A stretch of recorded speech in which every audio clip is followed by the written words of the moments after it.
लेते हैं, 1 मिनट।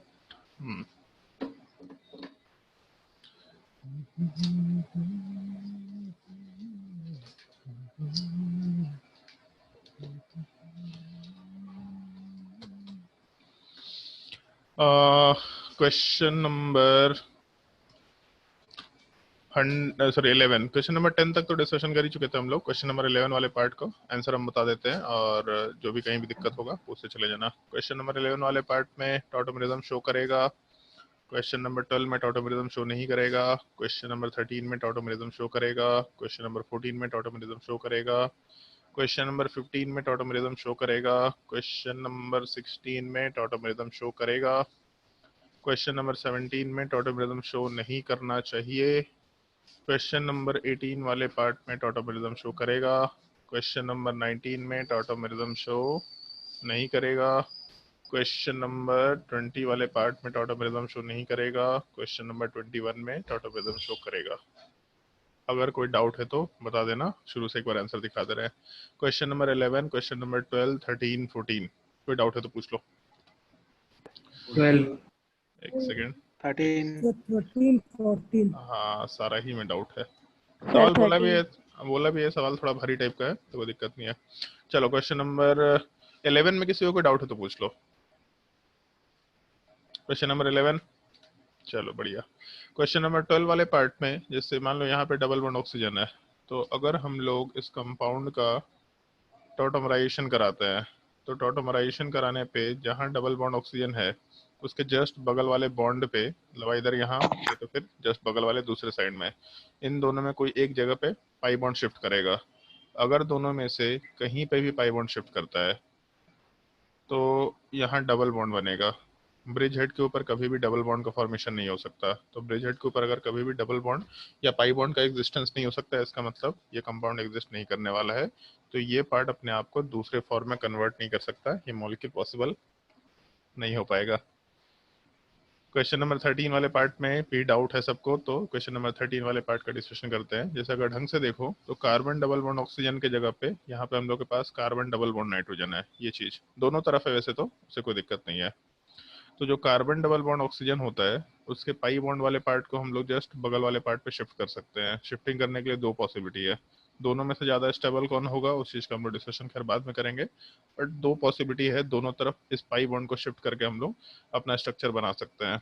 तो एक पॉसिबिलिटी ये कंसिडर कर लेते हैं, नाइट्रोजन के साथ नाइट्रोजन, और उसके अलावा डबल बॉन्ड वाला पार्ट कार्बन नाइट्रोजन के साथ ना होकर के उसके जस्ट बगल वाले पे शिफ्ट हो गया। तो उसके वजह से एक ये स्ट्रक्चर निकल के आ सकता है और नाइट्रोजन वाले पार्ट पे हाइड्रोजन जाएगा, एक पॉसिबिलिटी। और दूसरी पॉसिबिलिटी कि जो नाइट्रोजन वाला पार्ट है उसके साथ डबल बॉन्ड तो चलो ठीक है था, दूसरे साइड का डबल बॉन्ड लेफ्ट साइड में जा करके राइट साइड में चला गया और नाइट्रोजन वाले पार्ट के ऊपर हाइड्रोजन शिफ्ट हो गया। बेसिकली हम लोग ये काम कर रहे हैं। यहाँ पे जो अपने पास नाइट्रोजन है तो उस केस में कार्बन के ऊपर जो हाइड्रोजन है इसको नाइट्रोजन पे डाल दे रहे हैं और पाई बॉन्ड को उठा करके इधर डाल रहे हैं, एक पॉसिबिलिटी। या फिर यहाँ के हाइड्रोजन को उठा करके नाइट्रोजन पे डाल रहे हैं और पाई बॉन्ड को उठा के लेफ्ट साइड में डाल दे रहे हैं। ये दो स्ट्रक्चर्स निकल के आएंगे, दोनों टॉटोमेरिक फॉर्म पॉसिबल है, और भी ज्यादा फॉर्म पॉसिबल है। इसको भी उठा के यहाँ डाल सकते हैं। अगर इसको उठा के यहाँ डालेंगे तो अपना पाई बॉन्ड वाला पार्ट यहाँ आएगा, नाइट्रोजन के ऊपर हाइड्रोजन निकल के आएगा, तो यहाँ से भी कंजुगेशन सिस्टम है। इस तरह का भी स्ट्रक्चर पॉसिबल है, उसमें कोई दिक्कत नहीं है। लेकिन अगर ढंग से देखो तो ये जो स्ट्रक्चर बना रखे हैं ऊपर, ये पहला स्ट्रक्चर, ये स्ट्रक्चर वाला पार्ट एरोमेटिक नेचर का है। अगर ढंग से देखो तो समझ में आएगा। एक पाई बॉन्ड, दूसरा पाई बॉन्ड और नाइट्रोजन के ऊपर लोन पेयर है। तुम लोग को इस तरह का कंपाउंड कराया था पाइरोल मॉलिक्यूल। 5 मेंबर रिंग वाले पार्ट में ऐसा स्ट्रक्चर है। तो इस केस में नाइट्रोजन का लोन पेयर कंजुगेशन सिस्टम का पार्ट होता है। और अगर मान लो कि यहाँ पे एक नाइट्रोजन एक्स्ट्रा अटैच कर देते हैं तो यहाँ का लोन पेयर कंजुगेशन सिस्टम का पार्ट नहीं हो सकता, तो ये भी मॉलिक्यूल एरोमेटिक नेचर का ही रहेगा। वही चीज यहाँ दे रखा है, दो डबल बॉन्ड कंजुगेशन सिस्टम में है और उसके अलावा नाइट्रोजन नाइट्रोजन वाला पार्ट अच्छा यहाँ बगल में दे रखा है, तो उल्टा कर रखा है यहाँ पे ऐसा। स्ट्रक्चर वाले पार्ट में यहाँ नाइट्रोजन है, यहाँ वाले पार्ट में कार्बन के साथ एक डबल बॉन्ड वाला पार्ट है, तो भी कोई दिक्कत नहीं है। नाइट्रोजन का लोन पेयर वाला पार्ट कंजुगेशन सिस्टम में नहीं जा सकता। इसका मतलब आराम से हम लोग यहाँ पे कंपाउंड को एरोमेटिक बोल सकते हैं। तो more than one structures possible है, लेकिन हम लोग का एरोमेटिक स्ट्रक्चर वाला पार्ट ज़्यादा स्टेबल होता है, तो यही फॉर्म हम लोग रिप्रेजेंट करके काम कर सकते हैं आराम से, बट टॉटोमरिज्म पॉसिबल है किसी भी साइड से। क्वेश्चन नंबर 14 की जब बात करेंगे तो यहाँ जो डबल बॉन्ड ऑक्सीजन है, इस डबल बॉन्ड ऑक्सीजन को इधर बगल वाले कार्बन की तरफ भेजो या फिर दूसरे साइड भेजो। तो अगर हम लोग दोनों स्ट्रक्चर्स बना के चलते हैं, मान लो दोनों पॉसिबिलिटी कंसिडर करके चलते हैं, तो एक पॉसिबिलिटी कुछ ऐसा है, ये डबल बॉन्ड वाला पार्ट लेफ्ट साइड में मूव कर गया और डबल बॉन्ड ऑक्सीजन को OH में कन्वर्ट कर दिया। या फिर सेकेंड पॉसिबिलिटी ऐसा कंसिडर कर सकते हैं हम लोग कि हम लोगों का जो डबल बॉन्ड वाला पार्ट है वो राइट साइड में मूव कर गया और OH, तो ब्रिज हेड के ऊपर, ब्रिज हेड मतलब ये पार्ट, ब्रिज हेड के ऊपर डबल बॉन्ड पॉसिबल नहीं हो सकता, तो ये स्ट्रक्चर तो पॉसिबल नहीं है, लेकिन दूसरे साइड ब्रिज हेड का पार्ट नहीं है, इसका मतलब ये स्ट्रक्चर पॉसिबल है, तो कंपाउंड टॉटोमरिज्म आराम से शो कर सकता है। क्वेश्चन नंबर 15 में अगर कोई डाउट हो तो पूछ लो। क्वेश्चन नंबर 15 थोड़ा डिफिकल्ट क्वेश्चन है, बट क्वेश्चन सॉल्व करो इन सबको। क्वेश्चन नंबर 16 में कोई डाउट है? Yes sir. क्वेश्चन नंबर 16 वाले पार्ट में डाउट होना नहीं चाहिए। डबल बॉन्ड ऑक्सीजन को आराम से इधर शिफ्ट कर सकते हैं, अगर डबल बॉन्ड को इधर शिफ्ट करेंगे तो यहाँ के H वाले पार्ट को उठा के ऑक्सीजन पे डाल सकते हैं हम लोग। तो इस केस में स्ट्रक्चर कुछ ऐसा निकल के आएगा, यहाँ नाइट्रोजन है, उसके अलावा 6 मेंबर्ड रिंग, जो पहले का डबल बॉन्ड जैसा था वैसे ही रह गया, और यहाँ पे OH वाले पार्ट का फॉर्मेशन। उसके अलावा हम लोग के पास एक ये स्ट्रक्चर कंसिडर किया जा सकता है। तो अगर ढंग से देखो तो ये रिंग एरोमेटिक है और दूसरा रिंग भी एरोमेटिक है, क्योंकि यहाँ वाले पार्ट में जो डबल बॉन्ड है उसको लेफ्ट साइड में रखो या राइट साइड में रखो कोई दिक्कत नहीं है। नाइट्रोजन के ऊपर लोन पेयर, 5 मेंबर्ड रिंग, एक पाई बॉन्ड, दूसरा पाई बॉन्ड, तो उस केस में दूसरा रिंग भी एरोमेटिक नेचर का होगा। मॉलिक्यूल इसी फॉर्म में ज़्यादा स्टेबल होगा क्योंकि ओवरऑल रिंग एरोमेटिक नेचर का निकल के आ रहा है, तो इस केस में इनॉल form will be more stable then ketone form. Question number 17 में कोई डाउट है? हाँ सर। क्वेश्चन नंबर 17 वाले पार्ट में अगर हम लोग कंसिडरेशन लेके चले तो डबल बॉन्ड ऑक्सीजन इधर लेफ्ट साइड में जा सकता है, राइट साइड में जा सकता है। अगर लेफ्ट साइड में जाएगा तो हम लोग का जो स्ट्रक्चर बन के आना है वो ऑलमोस्ट इस टाइप का निकल के आ जाएगा। यहाँ वाले पार्ट में डबल बॉन्ड बन गया और उसके अलावा यहाँ वाले पार्ट पे OH, तो ब्रिज हेड के ऊपर डबल बॉन्ड बन नहीं सकता, तो ये स्ट्रक्चर तो पॉसिबल नहीं है। और दूसरे वाले साइड में कार्बन के ऊपर ऑलरेडी 4 कार्बन का बॉन्ड है, तो कार्बन 5वां बॉन्ड बना नहीं सकता, इसका मतलब दूसरे साइड में शिफ्टिंग पॉसिबल ही नहीं है, मॉलिक्यूल ज्योमेट्रिकल है, ये सॉरी मॉलिक्यूल टॉटोमरिज्म शो नहीं कर पाएगा। क्वेश्चन नंबर 18 में कोई डाउट?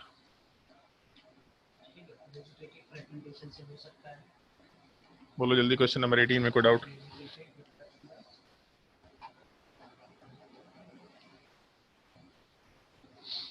Question number 19।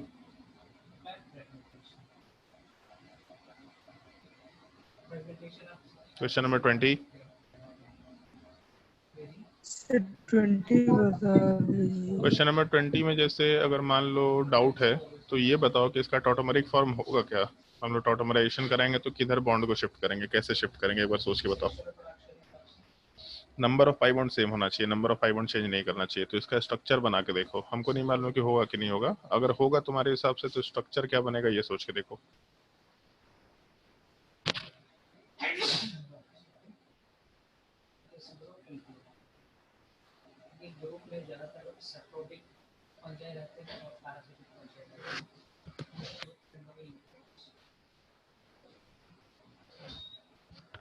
आयुष तो बहुत दिनों से क्लास नहीं कर रहा है क्या?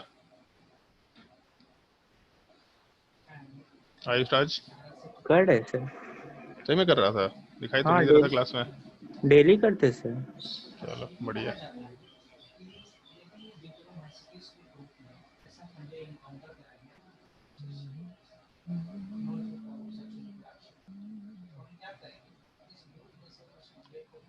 क्वेश्चन नंबर 20 सोच के देखो ऐसा कैसे है।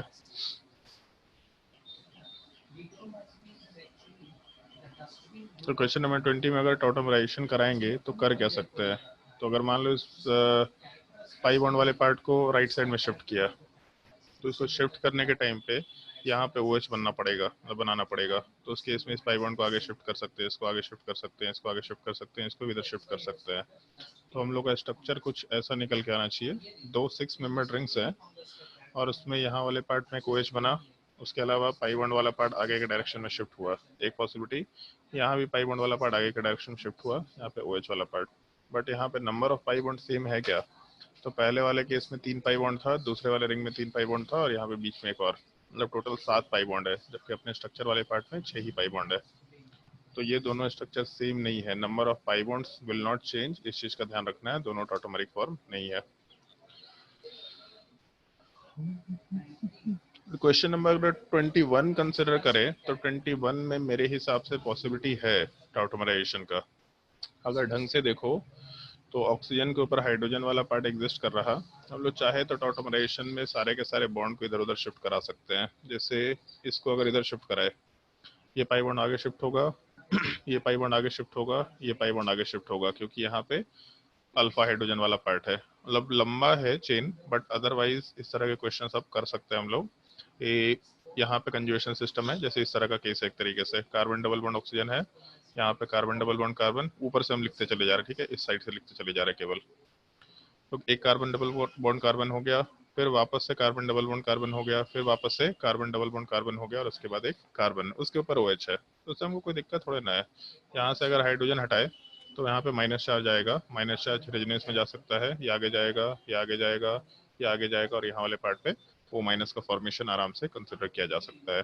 तो हम लोग का जो टॉटोमराइजेशन है वो किस साइड से हो रहा है हमको इससे मतलब नहीं है। बेसिकली हमको मतलब एक ही चीज से है कि टॉटोमराइजेशन हो रहा है कि नहीं हो रहा है। तो अगर हम लोग इस पाई बॉन्ड को इस साइड में शिफ्ट करें, लेफ्ट साइड में, तो उस केस में पाई बॉन्ड को और आगे शिफ्ट कर सकते हैं, इस पाई बॉन्ड को आगे शिफ्ट कर सकते हैं, इसको आगे शिफ्ट कर सकते हैं। तो यहाँ का हाइड्रोजन जो है उसको हम लोग आराम से उठा करके ऑक्सीजन वाले पार्ट पे डाल सकते हैं। तो हम लोग का स्ट्रक्चर कुछ इस टाइप का निकल के आएगा।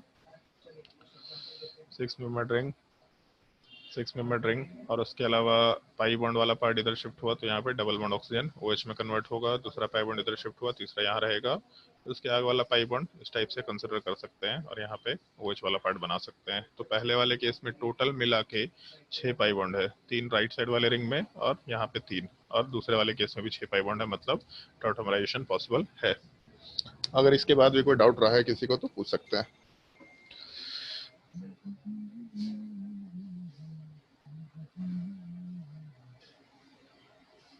बताओ अभी अगर कोई डाउट है तो। कोई डाउट नहीं है, चलो।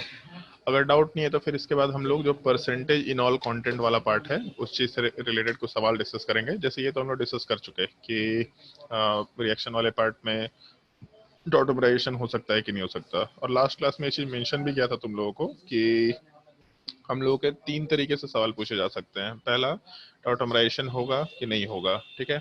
दूसरा सवाल ये पूछा जा सकता है कि इसमें कीटोन फॉर्म ज्यादा स्टेबल है कि इनॉल फॉर्म वाला पार्ट ज्यादा स्टेबल है। और तीसरा पार्ट ये पूछा जा सकता है कि के इक्विलिब्रियम वाला पार्ट क्या है। बट बेसिकली के इक्विलिब्रियम वाला पार्ट जो है वो सॉरी, एक परसेंटेज इनॉल कंटेंट, ऑल्दो इनॉल ज्यादा स्टेबल है या कीटोन ज्यादा स्टेबल उससे मतलब नहीं है, लेकिन दो गिवन कंपाउंड में अगर हम लोग इनॉल के फॉर्मेशन की बात करें तो जैसे मान लो रिएक्टेंट 100 मोल लेके चले, कीटोन वाला पार्ट, 2 कीटोन्स है, दोनों के 100 मोल लेके चले और दोनों इनॉल में कन्वर्ट हो रहा कुछ कुछ, तो पहले वाले में इनॉल कितना बन रहा, मान लेते 10 मोल बना, दूसरे वाले में 20 मोल बना, तो परसेंटेज इनॉल कंटेंट एक जगह 10%, एक जगह 20% निकल के आया। तो ये जो परसेंटेज इनॉल कंटेंट है इस चीज को रिलेट किया जा सकता है। तो एक सवाल, मॉलिक्यूल टॉटोमराइजेशन, ये टॉटोमराइजेशन शो करेगा कि नहीं करेगा, पहला चीज। दूसरा सवाल, मॉलिक्यूल वाले पार्ट में हम लोग इक्विलिब्रियम कांस्टेंट ग्रेटर देन 1 रखे हैं कि लेस देन 1, मतलब इनॉल कंटेंट वाला पार्ट ज्यादा स्टेबल है कि कीटोन वाला पार्ट ज्यादा स्टेबल है। और तीसरा पार्ट, परसेंटेज इनॉल कंटेंट वाला पार्ट क्या एग्जिस्ट कर रहा है, इन तीनों का डिस्कशन करना होता है। तो जैसे एक तो ये पॉइंट हम लोग लास्ट क्लास में मेंशन किए थे, अगर एरोमेटिसिटी है तब उस केस में हम लोग का इनॉल वाला पार्ट ज्यादा स्टेबल होगा। अगर हाइड्रोजन बॉन्डिंग है इनॉल वाले पार्ट में तो हम लोग का इनॉल वाला पार्ट ज्यादा स्टेबल होगा। तो यहाँ से स्टेबिलिटी को कंपेयर कर सकते हैं। और दूसरा, परसेंटेज इनॉल कंटेंट से रिलेशन निकालने के लिए पॉइंट मेंशन किया था कि जैसे जैसे हम लोगों का एसिडिक स्ट्रेंथ बढ़ता है हम लोग का परसेंटेज इनॉल कंटेंट वाला पार्ट इंक्रीज करता चला जाता है। तो एसिडिक हाइड्रोजन ज़्यादा रहेगा तो परसेंटेज इनॉल कंटेंट वाला पार्ट एनी हाउ ज़्यादा रहेगा। ये हम लोग आराम से कंसिडर करते हुए काम कर सकते हैं। तो इसी पार्ट के ऊपर एक सवाल ट्राई करके देखो, क्वेश्चन नोट कर लो। कंपेयर द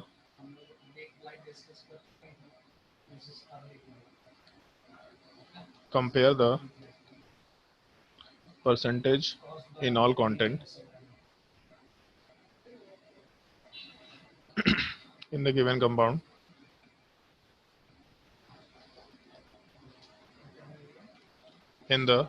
compound और क्वेश्चन सॉल्व करते वक्त एरोमेटिसिटी चेक करना, हाइड्रोजन बॉन्डिंग चेक करना और फिर एसिडिक स्ट्रेंथ चेक करना। क्योंकि अगर एरोमेटिक कंपाउंड है तो इनॉल कंटेंट बहुत हाई होगा ऑलरेडी, मतलब इनॉल ज़्यादा स्टेबल हो जाएगा एज कम्पेयर टू कीटोन। तो इसलिए एरोमेटिसिटी भी परसेंटेज इनॉल कंटेंट में पार्टिसिपेट करेगा।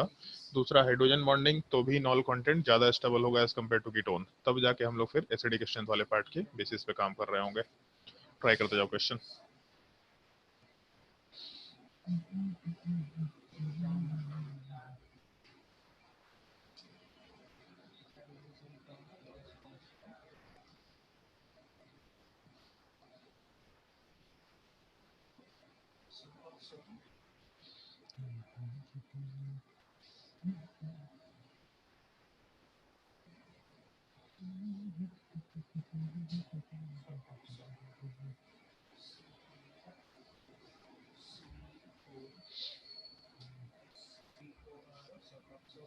पहले वाले केस में क्या आंसर होना चाहिए, सोच के देखो।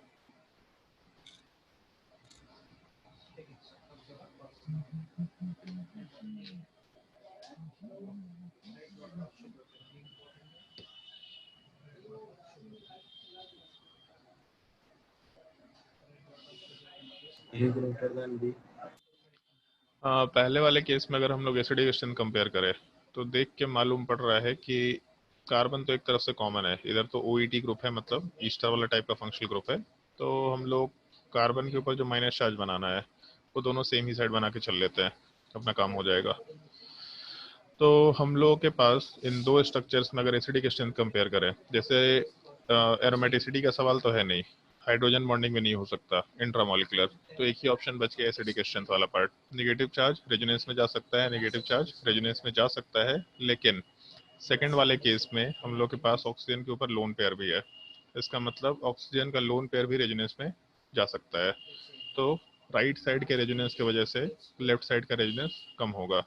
लेफ्ट साइड का रेजोनेंस कम होगा मतलब स्टेबिलिटी वाला पार्ट भी डिक्रीज करेगा, ऐसा हम लोग आराम से बोलते हुए काम कर सकते हैं।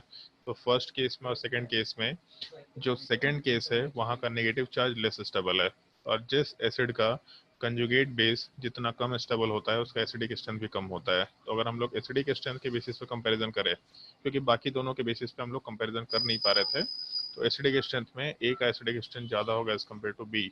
इसका मतलब हम लोग का जो परसेंटेज इनॉल कॉन्टेंट है वो भी आराम से ए ग्रेटर देन बी लिख सकते हैं, क्योंकि जितना ज़्यादा एसिडिक स्ट्रेंथ परसेंटेज इनॉल कॉन्टेंट उतना ही ज़्यादा होता चला जाएगा। सेकेंड क्वेश्चन ट्राई करके देखो।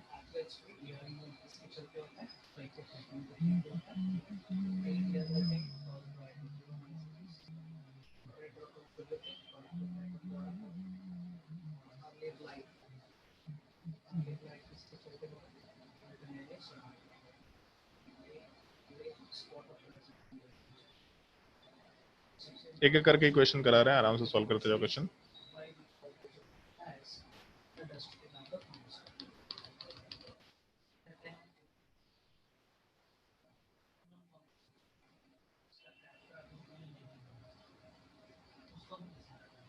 सबसे ज्यादा ऑर्डर किसमें निकल के आएगा परसेंटेज इनॉल कंटेंट का?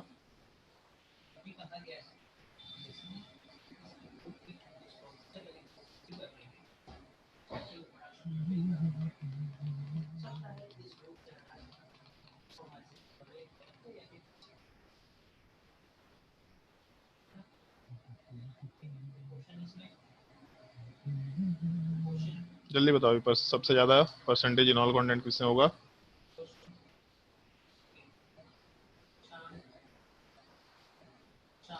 अब एसिडिक स्ट्रेंथ में इतना टाइम लगेगा तुम लोगों को, बहुत मार मारेंगे तुम लोगों को। पहले वाले केस में हाइड्रोजन यहाँ से हटाएंगे तो ज्यादा अच्छा ऑप्शन है, क्योंकि CN वाला पार्ट माइनस चार्ज वाला पार्ट आराम से बना सकता है। चलो इसको नीचे मेंशन कर दे रहे हैं। अगर हम लोग H प्लस यहाँ से हटाते हैं तो यहाँ पे CN का फॉर्मेशन होगा, दूसरा यहाँ वाले पार्ट में Cl वाला पार्ट का एडिशन आराम से कंसिडर कर सकते हैं। नेगेटिव चार्ज यहाँ से हटाना ज़्यादा अच्छा दिखाई दे रहा है, तो ताकि कॉमन टाइप का स्ट्रक्चर हो, रेजोनेंस में जा सकता है, रेजोनेंस में जा सकता है, रेजोनेंस में जा सकता है। और CN वाला पार्ट -M ग्रुप होता है, C ट्रिपल बॉन्ड N, इसका मतलब नेगेटिव चार्ज के ऊपर -M इफेक्ट भी है। इनफैक्ट अगर ढंग से देखो तो C डबल बॉन्ड O से, मतलब एल्डिहाइड या कीटोन वाले पार्ट से ज़्यादा स्ट्रॉन्गर -M CN में होता है। तो इसका मतलब आराम से ऐसा कंसिडर कर सकते हैं हम लोग कि दूसरे वाले केस में नेगेटिव चार्ज बहुत ही ज़्यादा स्टेबल है।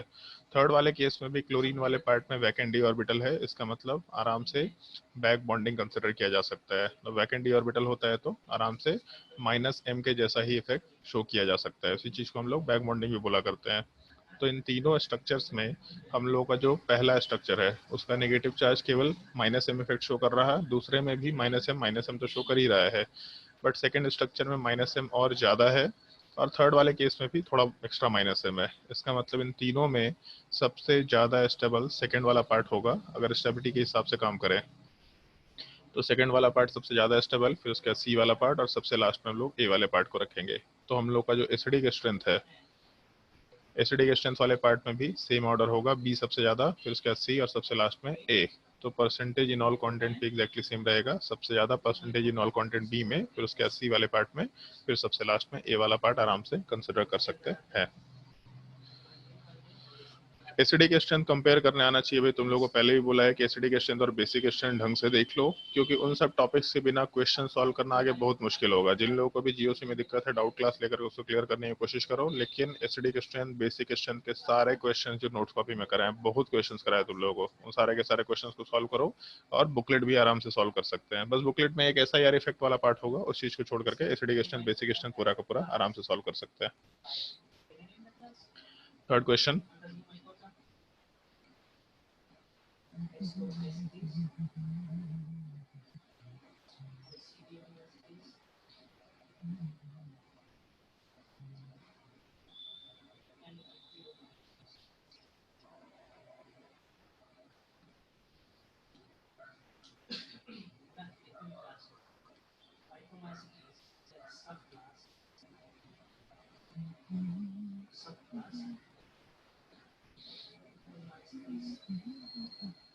ट्राई करो question number 3 and 4।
Question number 3 में क्या आंसर होना चाहिए? Percentage in all content. तो सिंपल सा केस निकल के आ रहा है A ग्रेटर देन B, क्योंकि यहाँ नेगेटिव चार्ज वाला पार्ट बीच वाला रहेगा। यहाँ पे H प्लस हटाएंगे तो बाई कार्बोनिल सिस्टम का क्वेश्चन कराया था तुम लोगों को। बाई कार्बोनिल सिस्टम में जो सेंटर वाला कार्बन है उसके ऊपर से हाइड्रोजन हटाना ज्यादा बेटर होता है, तो दोनों तरफ आराम से रेजोनेंस वाला पार्ट आ सकता है, जबकि फर्स्ट वाले केस में केवल एक ही तरफ से रेजोनेंस आएगा। बाई कार्बोनिल कंपाउंड में जो बीच वाला कार्बन है, ये कंपाउंड ज्यादा एसिडिक स्ट्रेंथ शो करता है एज कम्पेयर टू एक नॉर्मल एल्डिहाइड कीटोन वाला पार्ट। तो जिसका एसिडिक स्ट्रेंथ ज्यादा होगा वहां से परसेंटेज इनॉल कंटेंट ज्यादा ले सकते हैं। इनफैक्ट अगर याद हो तो इस केस में अगर हम लोग यहाँ पे इनॉल का फॉर्मेशन करेंगे तो हाइड्रोजन बॉन्डिंग भी हो सकता है। तो एसिडिक स्ट्रेंथ तो हम लोग बाद में देखेंगे। अगर हाइड्रोजन बॉन्डिंग है इसका मतलब हम लोग का इनॉलिक स्ट्रक्चर ही ज्यादा स्टेबल है एज कम्पेयर टू कीटोन। तो यहाँ से परसेंटेज इनॉल कंटेंट आराम से हम लोग ए वाले पार्ट में ज्यादा कंसिडर करके काम कर सकते हैं। केवल एसिडिकेशन से मतलब नहीं होता, पहले एरोमेटिसिटी देखो, फिर हाइड्रोजन बॉन्डिंग देखो, तब जाके एसिडिकेशन देखो।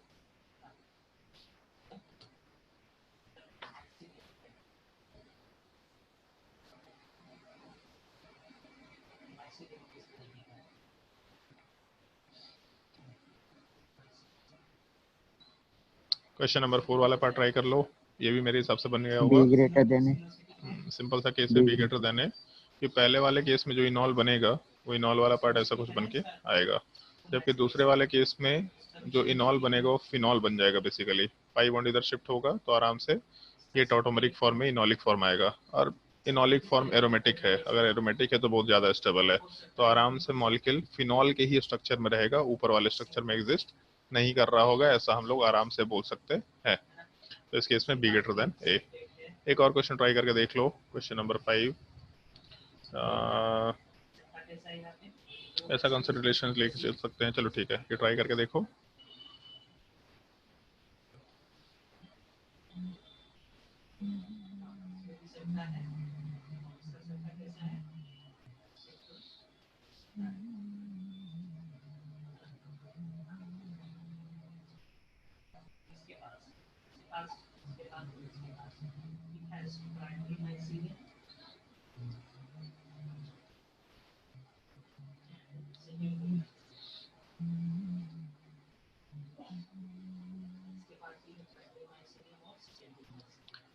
ट्राई करके देखो क्वेश्चन नंबर 5।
क्या ऑर्डर होगा, जल्दी बताओ। क्या यार, आवाज नहीं आ रहा, थोड़ा जोर से बोल। बी, सॉरी ई, ऐसा ई DCEAB। DCEAB ऐसा नहीं, गलत है।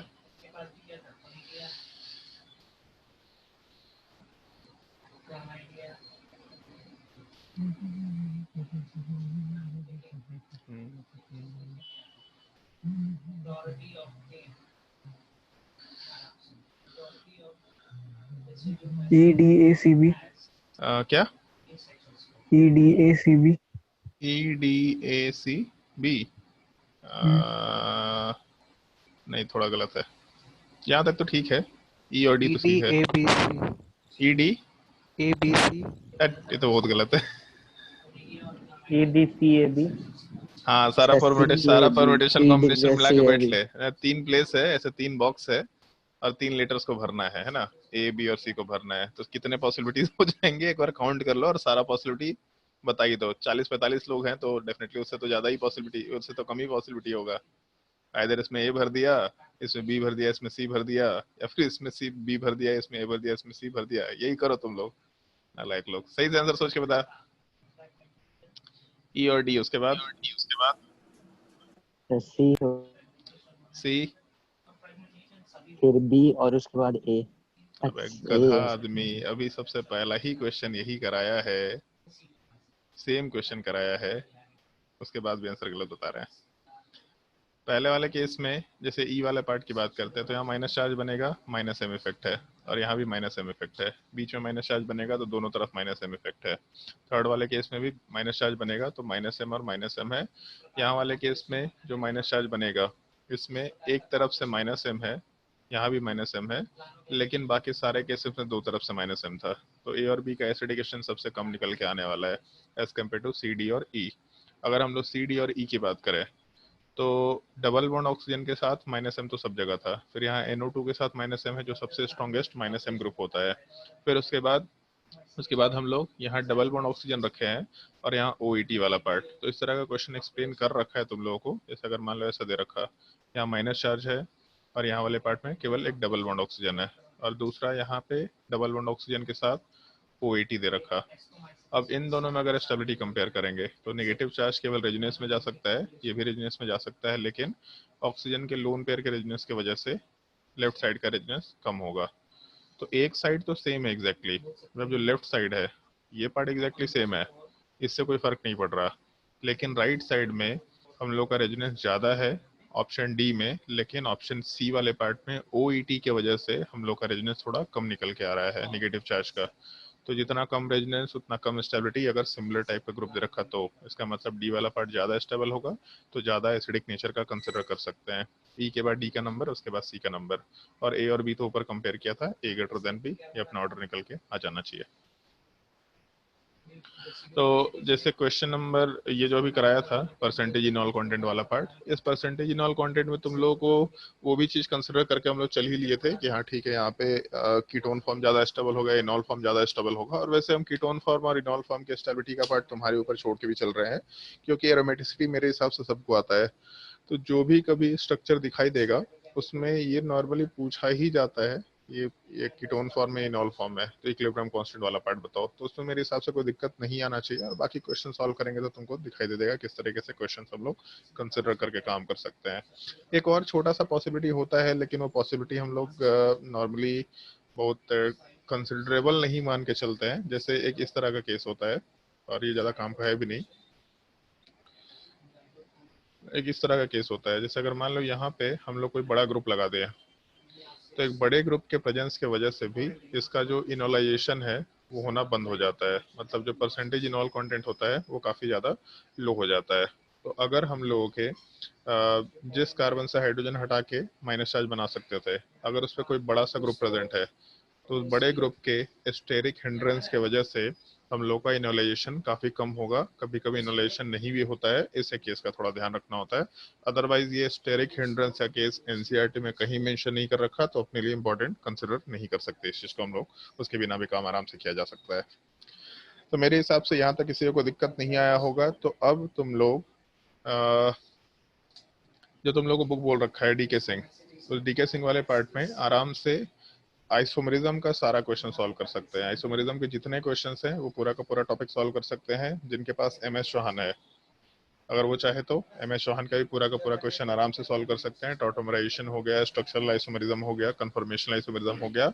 GOC का पूरा पार्ट सॉल्व मत करना, GOC वाले पार्ट में एक SIR इफेक्ट वाला पार्ट बचा हुआ है, और शायद से R बैच में हमको ध्यान नहीं था, ध्यान से एकदम उतर गया था।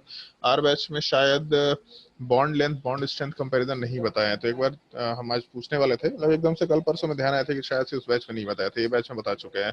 तो R बैच में जहां तक लास्ट टॉपिक पढ़ाया था उसका हम फोटो मंगवा लेंगे, तो उसके हिसाब से हम देख लें क्या टॉपिक तुम लोग का बच गया था। शायद 2-3 ही टॉपिक बचा था, heat of hydrogenation, heat of combustion. तो जहां तक का टॉपिक नहीं हो रखा है तुम लोग का, हम अलग से एक्स्ट्रा क्लास ला करके उस चीज को कंप्लीट कर लेंगे, तब उसके बाद GOC वाला पार्ट आराम से कंप्लीट कर सकते हैं। SIR इफेक्ट सबको ही एक ही बार पढ़ाएंगे हम आराम से, लेकिन उससे पहले GOC का पार्ट MS चौहान से सॉल्व मत करना, अपने बुकलेट से केवल सॉल्व करना है जो जो क्वेश्चन तुम लोग को बोल रखा था, लेकिन तब तक आइसोमरिज्म पूरा का पूरा सॉल्व कर लो, उसमें कोई दिक्कत नहीं होना चाहिए।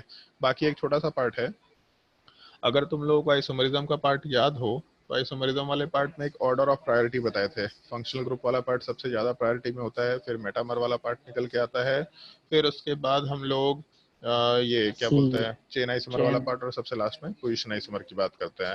अब क्योंकि हम लोग टॉटोमरिज्म ऐड कर चुके हैं, तो टॉटोमरिज्म वाला जो पार्ट है वो सबसे ज्यादा प्रायोरिटी में होता है। जैसे अगर ढंग से देखो तो ये चीज लास्ट क्लास में डिस्कस भी किए थे, कीटोन पार्ट है यहाँ पे, जबकि यहाँ इनॉल पार्ट है।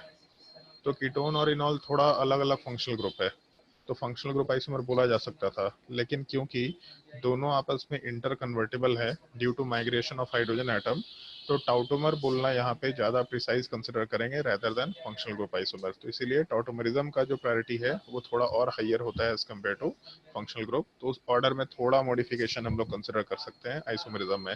बाकी ये चीज याद रहता है, तो मेरे हिसाब से इसको नोट करो ना करो कोई दिक्कत निकल के नहीं आना चाहिए इस चीज में। यहाँ तक का पार्ट तो रिएक्शन मैकेनिज्म का बहुत बेसिक पार्ट था, बहुत ही बेसिक पार्ट। ये पूरा का पूरा नोट्स टाउटोमेरिज्म का एक ही बार भेज देंगे तुम लोगों को, तो लास्ट क्लास में जो नोट्स मिला था उसको थोड़ा चेंज भी कर सकते हैं, उसको रिप्लेस कर सकते हैं। और इसके बाद हम लोग का अब यहाँ से मेन रिएक्शन मैकेनिज्म वाला पार्ट शुरू होगा, जहाँ पे रिएक्शन मैकेनिज्म के कुछ बेसिक्स वाले पार्ट का हम लोग डिस्कशन करेंगे। बेसिक्स वाले पार्ट का डिस्कशन करने का मतलब है कि जब हम लोग कंपाउंड का फॉर्मेशन कराते हैं तो कंपाउंड के फॉर्मेशन के टाइम पे क्या क्या कंसिडरेशंस हो सकते हैं, इन सब चीज़ों का हम लोग को डिस्कशन करना है। क्या क्या कंसिडरेशन हो सकते हैं, मतलब क्या क्या टर्म्स हम लोग यूज करके चलते हैं। उसके अलावा हम लोग सॉल्वेंट वाले पार्ट का क्या रोल कंसिडर कर सकते हैं, हम लोग ट्रांजिशन स्टेट किसको बोलते हैं, रिएक्शन जब होता है तो उसका हम लोग एनर्जी प्रोफाइलिंग कैसे कर सकते हैं। एनर्जी प्रोफाइलिंग का मतलब रिएक्शन के टाइम पे एनर्जी का वेरिएशन किस तरीके से हो सकता है। इन सब चीज़ों का हम लोग सारा का सारा पार्ट एक एक करके डिस्कस करना शुरू करेंगे। तो ये हम लोग का लेक्चर नंबर 6 हो जाएगा, बट एक्चुअल में लेक्चर नंबर 6 नहीं है ये लेक्चर नंबर 1 ही रिएक्शन मैकेनिज्म का। इससे पहले जो चीजें हैं वो इसलिए हम लोग मेंशन करते हैं क्योंकि उसको हम लोग रिएक्शन में कभी भी कंबाइन कर सकते हैं, जहां मन में आए वहां पे कंबाइन करके हम सीक्वेंशियल रिएक्शन आराम से बना सकते हैं। तो उसकी इसमें ऐसा लिख देते हैं, हेडिंग में डाल देना अपने कॉपी में, reaction mechanism some basic terms.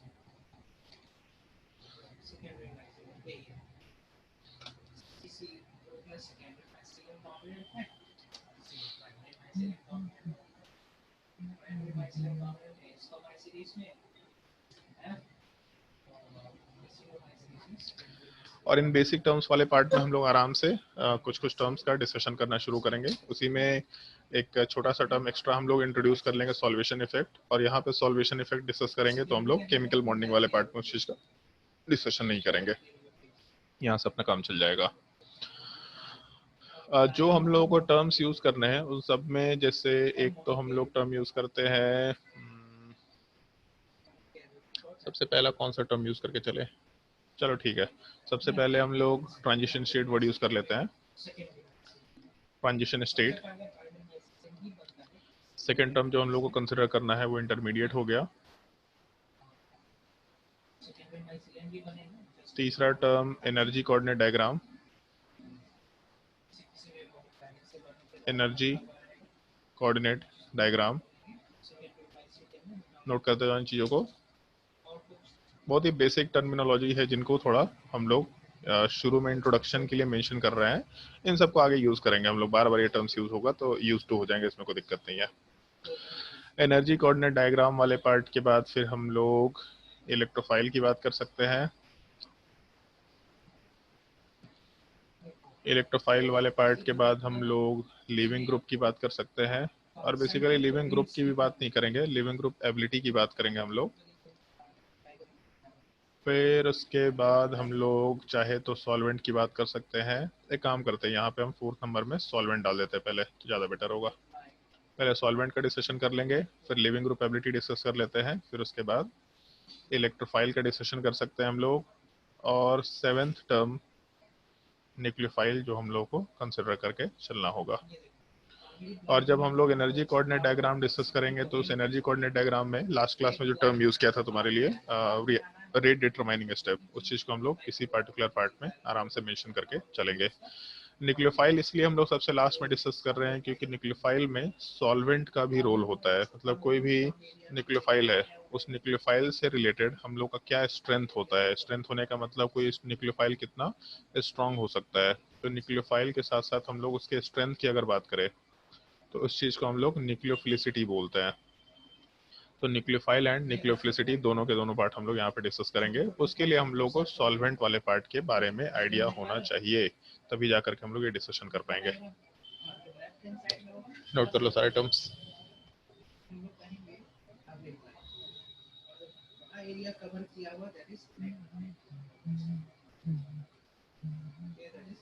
एक दो नंबर दिख नहीं रहा।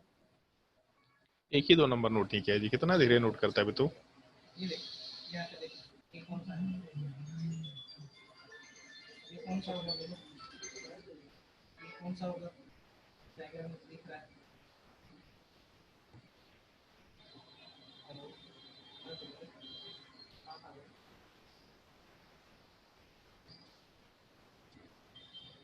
देखो, आप देखो, बात करें।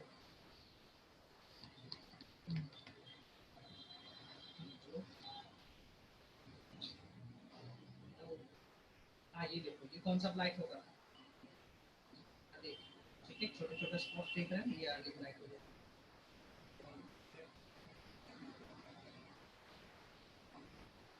बड़ा से ये दिख रहा होगा, ये देखो, क्लियर कट पता चल चलो नोट कर लिया होगा तो फिर हम लोग पहले टर्म पे आते हैं, ट्रांजिशन स्टेट वाला पार्ट। ब्लैक और ब्लैक। जैसे जब हम लोग किसी भी रिएक्शन की बात करते हैं तो रिएक्शन वाले पार्ट में एक चीज तुम लोग को ध्यान होगा, ये चीज हम लोगों ने केमिकल इक्विलिब्रियम में पहली बार डिस्कस किया था, एक और बार डिस्कशन होगा इससे केमिकल काइनेटिक्स वाले पार्ट में, और अभी तो हम लोग डिस्कशन कर ही रहे हैं।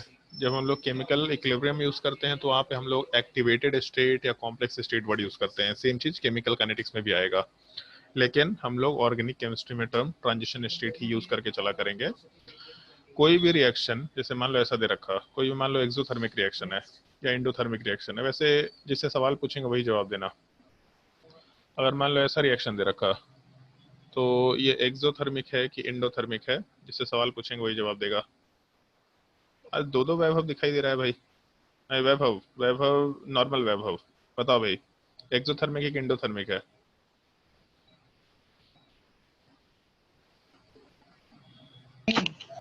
वैभव अग्रवाल नहीं, वैभव अग्रवाल नहीं, नॉर्मल वैभव, एक और है दूसरा नाम भी उसी के जस्ट नीचे, वैभव। Yes sir. बताओ भाई एक्सोथर्मिक इंडोथर्मिक है? Sir exothermic. पक्का? Yes sir. चलो ठीक है। अगर हम लोग हायर एनर्जी से लोअर एनर्जी पे जा रहे हैं, तो जब भी हायर से लोअर एनर्जी पे जाएंगे, तो ये चीज़ हम लोग अब बहुत बार डिस्कस कर चुके हैं, मतलब एटॉमिक स्ट्रक्चर से डिस्कशन शुरू हुआ था, जब भी हायर से लोअर एनर्जी पे जाते हैं तो एनर्जी लिबरेट होता है, वहाँ पे फोटोन लिबरेट होता था।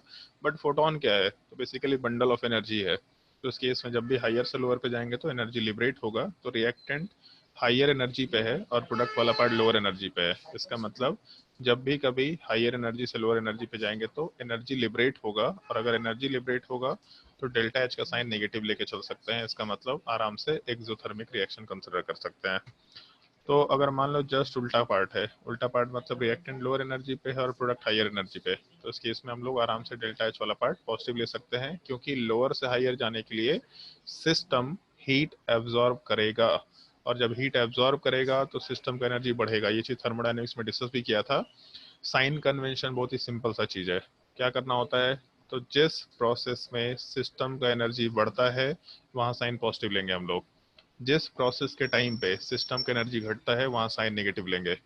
तो अगर मान लो कि heat given to the system है, जैसे इंडोथर्मिक रिएक्शन है, तो इंडोथर्मिक रिएक्शन में सिस्टम हीट एब्जॉर्ब करता है, मतलब सिस्टम को हीट मिल रहा है कहीं से।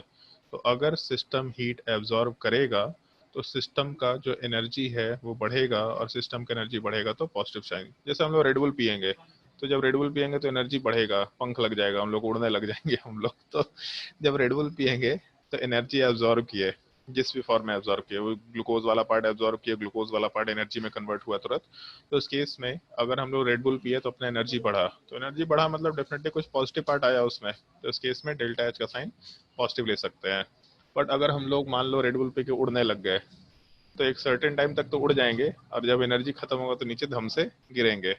तो जब नीचे गिर रहे होंगे तो डेफिनेटली वहां पे हम लोग एनर्जी खत्म हो रखा होगा, एनर्जी घट गया होगा। तो जब एनर्जी घटा तो उस केस में हम लोग आराम से नेगेटिव साइन मेंशन करते हुए काम कर सकते हैं।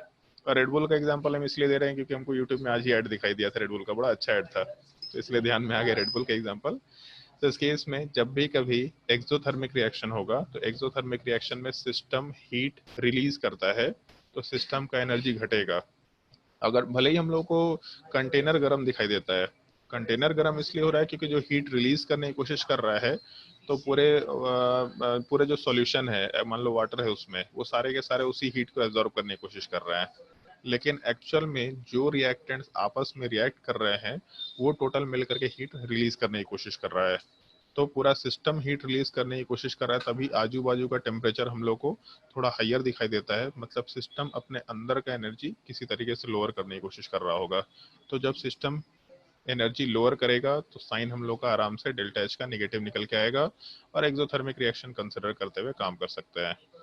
लेकिन रिएक्टेंट से प्रोडक्ट जाते वक्त एनर्जी घट रहा हो या एनर्जी बढ़ रहा हो, इन दोनों केसेस में जो डायग्राम है वो डायरेक्टली ऐसा नहीं होता, वो रिएक्शन कभी भी ऐसा नहीं होता। केमिकल इक्विलिब्रियम में इस चीज का थोड़ा बहुत डिस्कशन भी होता है। हमेशा रिएक्शन रिएक्टेंट और प्रोडक्ट दोनों के रिस्पेक्ट में एक हायर एनर्जी स्टेट के थ्रू होते हुए जाता है, हमेशा किसी एक हायर एनर्जी स्टेट के थ्रू होते हुए आगे प्रोसीड करता है। जो हायर एनर्जी स्टेट है वो रिएक्टेंट और प्रोडक्ट दोनों से ही हायर एनर्जी स्टेट पे होगा। अगर हम लोग केवल डायरेक्ट रिएक्शन करा रहे हैं तो डायरेक्ट रिएक्शन का मतलब सीधा रिएक्टेंट से प्रोडक्ट में कन्वर्ट करा रहे हैं, उसमें एक ही स्टेप में काम हो रहा है, हम लोग के पास एक से ज्यादा स्टेप नहीं है। तब इस केस में अगर एक सिंगल स्टेप रिएक्शन है अभी के लिए, तो सिंगल स्टेप रिएक्शन को हम लोग इन जनरल एलिमेंट्री रिएक्शन बोलेंगे। ये चीज केमिकल काइनेटिक्स का वो है टर्म है, बट अभी के लिए हम लोग सिंगल स्टेप रिएक्शन बोल के चल रहे हैं।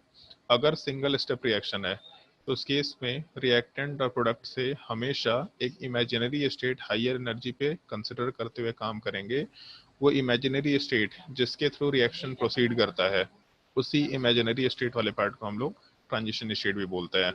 तो चाहे एक्सोथर्मिक रिएक्शन हो चाहे एंडोथर्मिक रिएक्शन हो, जो सबसे टॉप मोस्ट पॉइंट है जहां के थ्रू हम लोग पूरे रिएक्शन को प्रोसीड करता हुआ कंसिडर कर रहे हैं, दैट हाईएस्ट एनर्जी स्टेट या that imaginary state is called as activated state या फिर कॉम्प्लेक्स स्टेट या फिर ट्रांजिशन स्टेट। ये एक टर्म का थोड़ा हम लोग को ध्यान रखते हुए काम करना होता है। तो पहले एक छोटा सा टर्म मेंशन कर लो ट्रांजिशन स्टेट वाले पार्ट में, फिर हम लोग डायग्राम की बात कर रहे होंगे। पॉइंट नोट कर लो ट्रांजिशन स्टेट में, it is an imaginary state, it is an imaginary state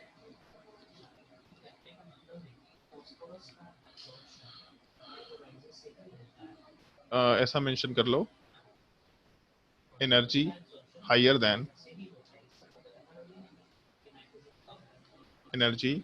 then both reactant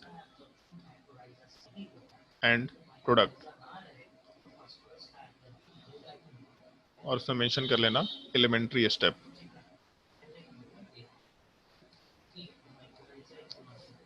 it is an imaginary state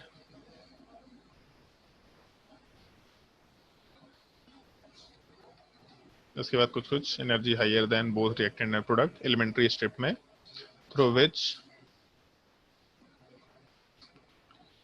the reaction always proceeds, through which the reaction always proceeds। ऐसा माना जाता है कि reaction हमेशा उस imaginary state के through ही proceed कर रहा होता है। ये कंसिडरेशन थोड़ा ध्यान रखते हुए काम करना होता है। सर मतलब वो स्टेट है नहीं एक्चुअली? वो स्टेट एक्चुअल में है, लेकिन क्योंकि हम लोग उसको आइसोलेट नहीं कर सकते रिएक्शन मिक्सचर से, तो उसके एग्जिस्टेंस के बारे में कुछ बोलना गलत हो जाता है। जैसे तुम लोगों को अगर ध्यान हो, जब अमाइन इन्वर्जन बताए थे, तो अमाइन इन्वर्जन वाले पार्ट के टाइम पे नाइट्रोजन वाले पार्ट के ऊपर 3 हाइड्रोजन थे और एक लोन पेयर वाला पार्ट था। जब अमाइन इन्वर्जन हुआ तो लोन पेयर नीचे आ गया था और तीनों हाइड्रोजन ऊपर चले गए, और बीच में एक ऐसा स्टेट कंसिडर करके चल रहे थे हम लोग कि यहाँ पे लोन पेयर वाला पार्ट जो है वो प्योर पी ऑर्बिटल में एग्जिस्ट करने लग जाता है, हाइब्रिडाइजेशन sp2 होता है। तो जब भी हम लोग यहाँ से यहाँ जाएंगे तो इस स्टेट के थ्रू होते हुए जाएंगे, बट ये स्टेट को आइसोलेट करना पॉसिबल नहीं है। हमको मालूम पड़ रहा है, हमको फील हो रहा है कि इस स्टेट के थ्रू ही जा रहे हैं। माइक्रोफोन ऑफ कर लेना थोड़ा वैभव। मतलब ऐसा फील हो रहा है कि हम लोग इस स्टेट के थ्रू ही जाएंगे, अदरवाइज हम लोग का कन्वर्जन पॉसिबल नहीं है। लेकिन क्योंकि ये स्टेट हम लोग देख नहीं सकते, क्योंकि देख सकते थे तो उसको आइसोलेट कर लेते, तो इसीलिए ऐसा बोला जाता है कि एक इमेजिनरी स्टेट है जिसके थ्रू रिएक्शन हो ही रहा है। मतलब ये स्टेट एग्जिस्ट करता ही करता है, इसके बिना काम नहीं हो सकता, लेकिन क्योंकि आइसोलेट नहीं कर सकते तो इमेजिनरी स्टेट है, ऐसा बोल के हम लोग काम कर रहे होते हैं।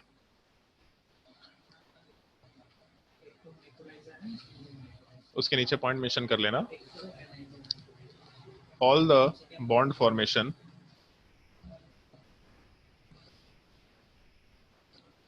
and breaking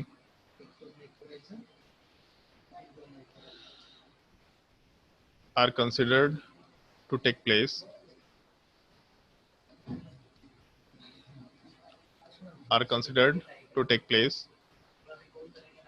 in the transition state.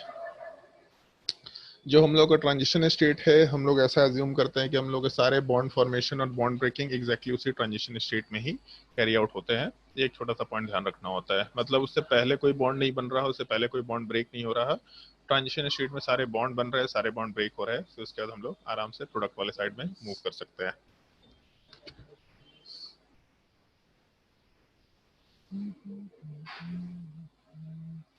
जैसे इसका एक छोटा सा हम लोग कंसिडरेशन लेके चल सकते हैं। मान लो ऐसा पार्ट दिया, CH3 वाला पार्ट Br के साथ कंबाइन कर रखा और इसका रिएक्शन हम लोग OH माइनस के साथ करा रहे हैं। तो जब इस केस में रिएक्शन होगा तो CH3OH का फॉर्मेशन होगा और साथ ही साथ Br माइनस का फॉर्मेशन होगा। जैसे तुम लोगों को एक बार बहुत पहले बताया था कि जो भी रिएक्शन होता है वो रिएक्शन वाला पार्ट बेसिकली स्टेबिलिटी के टर्म में चलता है। बचपन में डिस्प्लेसमेंट रिएक्शन पढ़ा था, more reactive metal will replace the less reactive metal. तो OH माइनस में और Br माइनस में OH माइनस लेस स्टेबल है, क्योंकि ऑक्सीजन के ऊपर नेगेटिव चार्ज लेस स्टेबल होगा, ऑक्सीजन से ज़्यादा स्टेबल F माइनस होगा, क्योंकि हम लोग अलोंग द पीरियड इलेक्ट्रोनेगेटिविटी की बात करते हैं और डाउन द ग्रुप जाने पे हम लोग साइज की बात करते हैं। तो Br माइनस वाला पार्ट और ज़्यादा स्टेबल होगा, जितना स्टेबल उतना लेस रिएक्टिव, ऐसा हम लोग कंसिडर कर सकते हैं। इसका मतलब Br माइनस लेस रिएक्टिव है। अगर लेस रिएक्टिव है तो OH माइनस ज़्यादा रिएक्टिव है, more reactive part less reactive part को इस कंपाउंड के अंदर से रिप्लेस कर दे रहा है। तो जब रिप्लेसमेंट हो रहा है तो ऐसा भी तो बोल सकते हैं कि कार्बन के साथ ब्रोमीन का बॉन्ड ब्रेक हो रहा, कार्बन के साथ ऑक्सीजन का बॉन्ड बन रहा है। तो इस केस में जो हम लोग का CH3 है, उस CH3 वाले पार्ट के साथ ऑक्सीजन का बॉन्ड बन रहा, तो यहाँ पे OH लिख सकते हैं डैश लाइन पे, क्योंकि बॉन्ड बन रहा है, बॉन्ड बना नहीं है, बॉन्ड बन रहा है तो इसलिए डैश लाइन। और सिमिलर टाइप से ब्रोमीन वाले पार्ट का जो बॉन्ड है वो ब्रेक हो रहा, तो यहाँ पे डैश लाइन पे ब्रोमीन लिख सकते हैं। और इस पूरे डायग्राम वाले पार्ट को अगर ढंग से कंसिडर करें तो हम लोग के पास ऑक्सीजन के ऊपर माइनस चार्ज है जो कि खत्म हो रहा, तो माइनस चार्ज था खत्म हो रहा, इसका मतलब पार्शियल नेगेटिव चार्ज हो गया। रेजोनेंस का भी कंसेप्ट है, रेजोनेंस में भी इस तरीके से बात किए थे कि चार्ज नहीं था और चार्ज आ गया तो partial minus charge. Similar type से चार्ज नहीं था Br माइनस के ऊपर बट चार्ज आ रहा है, तो यहाँ पे भी डेल्टा माइनस चार्ज लेके काम कर सकते हैं। और इन जनरल ट्रांजिशन स्टेट को रिप्रेजेंट करने का ये तरीका होता है। अगर पॉला ब्रूस उठा के देखो तो पॉला ब्रूस वाले पार्ट में यहाँ पे राइट साइड में इस टाइप का एक साइन बना रहता है। साइन बनने का मतलब ट्रांजिशन स्टेट से रिलेटेड साइन होता है या फिर इमेजिनरी स्टेट के लिए मेंशन किया जाता है, इस चीज का थोड़ा ध्यान रखना। तो अगर एक बड़ा ब्रैकेट दे रखा है या डैश लाइन टाइप का ये पार्ट दे रखा और ऊपर बाहर में बड़े ब्रैकेट के ऊपर इस तरह का एक साइन दे रखा, तो इसका मतलब हम लोग रिएक्शन में या फिर पूरे स्पीसीज को एक ट्रांजिशन स्टेट के जैसा कंसिडर करते हुए काम कर रहा है। तो रिएक्शन भले ही डायरेक्ट दिख रहा, लेकिन रिएक्शन हमेशा इस इमेजिनरी स्टेट के थ्रू होता हुआ जाएगा। इमेजिनरी इसलिए बोल रहे हैं क्योंकि इसको हम लोग आइसोलेट नहीं कर सकते। अगर आइसोलेट नहीं कर सकते तो लग रहा है कि हाँ ऐसा हो रहा, ऑब्वियसली बात यार, हो तो ऐसा ही रहा होगा कि ऑक्सीजन का बॉन्ड बन रहा है तो शुरू में एक भी बॉन्ड नहीं था, फिर एक बॉन्ड बन गया तो पार्शियली बॉन्ड बन रहा होगा, और जैसे जैसे बॉन्ड बन रहा होगा वैसे वैसे ब्रोमीन का बॉन्ड हट रहा होगा। तो हो तो ऐसा ही रहा होगा, लेकिन क्योंकि हम लोग इसको देख नहीं सकते, क्योंकि इसको आइसोलेट नहीं कर सकते, तो इमेजिनरी स्टेट बोल रहे होते हैं हम लोग। इस चीज को नोट कर लो। और ट्रांजिशन स्टेट से रिलेटेड कुछ कुछ पार्टिकुलर पॉइंट्स है जिसका ध्यान रखना होता है। जेई एडवांस में बहुत ही अच्छा सवाल एक बार पूछा जा चुका है ट्रांजिशन स्टेट के ऊपर, मतलब केवल SN2 रिएक्शन एक होता है टॉपिक, उससे रिलेटेड बहुत ही अच्छा सवाल पूछा जा चुका है जो केवल ट्रांजिशन स्टेट के चार्ज से रिलेटेड और स्टेबिलिटी से रिलेटेड पार्ट के लिए कंसिडर कर सकते हैं हम लोग। चलो ध्यान दो, जैसे ये सबसे पहला पार्ट तो ट्रांजिशन स्टेट था, और इसके जस्ट बाद हम लोग इंटरमीडिएट की बात करते हैं। इसको इस तरीके से समझ लो, जैसे मान लो कि हम लोग एक रिएक्शन करा रहे हैं A से B वाला पार्ट, लेकिन इस रिएक्शन के टाइम पे हम लोगों का डायरेक्ट रिएक्शन नहीं हो रहा, हम लोग के पास कोई एक और भी प्रोडक्ट बन रहा है C वाले पार्ट से एक और प्रोडक्ट बन रहा है D, फिर उसके बाद हम लोग B वाले पार्ट में जा रहे हैं। जैसे मोल कंसेप्ट में शायद ये टर्म सुना होगा, सीक्वेंशियल रिएक्शन। तो सीक्वेंशियल रिएक्शन में एक रिएक्शन जो है उससे दूसरा प्रोडक्ट बनता है, दूसरे से तीसरा प्रोडक्ट बनता है, तीसरे से चौथा प्रोडक्ट बनता है, इस तरीके से एक सीरीज ऑफ रिएक्शन होता है। ऑल्दो हम लोग यहाँ पे सीरीज ऑफ रिएक्शन तो नहीं करा रहे हैं, लेकिन अगर ढंग से ध्यान दो तो जब हम लोग टॉटोमराइजेशन करा रहे थे तो टॉटोमराइजेशन के मैकेनिज्म को वापस हम यहाँ पे मेंशन कर रहे हैं। सबसे पहले मान लो ऐसा स्ट्रक्चर दे रखा था अपने पास, फिर इस केस में OH माइनस का रिएक्शन हुआ, और OH माइनस का जब रिएक्शन हुआ तो हम लोग का H प्लस वाला पार्ट हटा, माइनस चार्ज बना। फिर माइनस चार्ज रेजोनेंस में गया तो रेजोनेंस वाले पार्ट से हम लोग को ज़्यादा कोई मतलब नहीं है, बट अदरवाइज हम लोग के पास ये स्टेट बना। फिर उसके बाद रेजोनेंस होने के बाद ये स्ट्रक्चर H2O के हाइड्रोजन के साथ कंबाइन करके अपने आप को इस फॉर्म में कन्वर्ट कर लिया। तो अगर ढंग से देखो तो हम लोग का ये पार्ट स्टार्टिंग मटेरियल है, मतलब कीटोन वाला पार्ट स्टार्टिंग मटेरियल है, और जो इनॉल वाला पार्ट है ये हम लोग का सबसे लास्ट मटेरियल है। तो कीटोन स्टार्टिंग मटेरियल है और इनॉल वाला पार्ट लास्ट मटेरियल है, तो लॉजिकली रिएक्टेंट स्टार्टिंग मटेरियल को बोलेंगे और प्रोडक्ट लास्ट मटेरियल को। लेकिन बीच में ये भी तो बन रहा है, ये भी तो एक पॉसिबिलिटी हो सकता है। अगर ये बना तो ये पार्ट नेगेटिव चार्ज है, एग्जिस्ट भी करता है, इसको आइसोलेट भी कर सकते हैं हम लोग। कैसे आइसोलेट कर सकते हैं उसके लिए बहुत सारे तरीके हो सकते हैं, बट इसको आइसोलेट कर सकते हैं। तो ये बन रहा है, उसके बाद ये आगे वाला पार्ट बन रहा है। लेकिन ये बीच वाला जो पार्ट है वो आइदर अपने आप को आगे वाले पार्ट में कन्वर्ट करेगा या फिर अपने आप को पीछे वाले पार्ट में कन्वर्ट करेगा। अगर हम लोग पूरे कंपाउंड को छोड़ दें तो बीच वाला पार्ट हमेशा एग्जिस्ट नहीं कर रहा होगा, ये रिएक्शन के टाइम पे बीच में कहीं पे बन रहा है। जब बीच में बन रहा है मतलब इंटरमीडिएट स्टेप में बन रहा है, तो इस चीज को हम लोग आराम से इंटरमीडिएट बोल के काम कर सकते हैं। तो किसी एक रिएक्शन के टाइम पे कभी भी अगर हम लोगों के पास कोई एक ऐसा स्पीसीज बनता है जो कि रिएक्टेंट नहीं है, प्रोडक्ट भी नहीं है, लेकिन स्टेबल है, जो एग्जिस्ट करता है, जिसका एग्जिस्टेंस नेचर में होता है, तो उस चीज को हम लोग ना रिएक्टेंट बोल सकते हैं ना प्रोडक्ट बोल सकते हैं। उस चीज को हम लोग इंटरमीडिएट आराम से बोल के काम कर सकते हैं। तो इस केस में इंटरमीडिएट से रिलेटेड अगर हम लोग डेफिनेशन डालने की कोशिश करें तो उस केस में डेफिनेशन सिंपली बस ऐसा ही रखना है। इन अ कॉम्प्लेक्स रिएक्शन इसलिए वर्ड यूज कर रहे हैं हम लोग क्योंकि एलिमेंट्री का मतलब हो गया सिंगल स्टेप रिएक्शन। तो सिंगल स्टेप जो रिएक्शन है वो तो एक ही स्टेप में खत्म हो गया, तो रिएक्टेंट था सीधा एक स्टेप में प्रोडक्ट बन गया।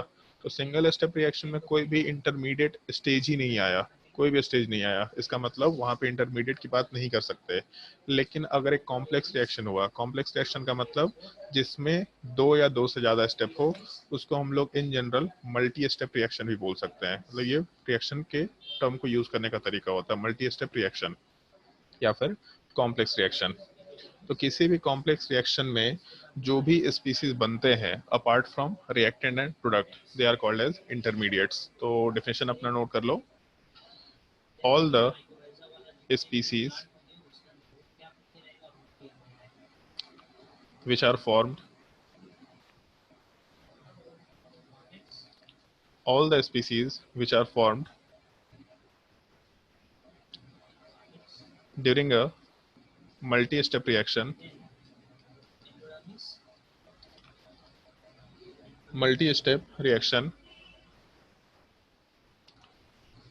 apart from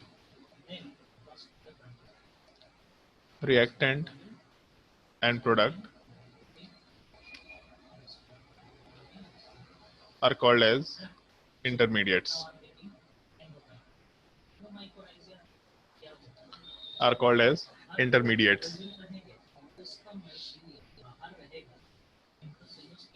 ना रिएक्टेंट होगा ना प्रोडक्ट होगा, कोई भी एक बीच में स्पीसीज एग्जिस्ट करेगा, that is called as intermediate.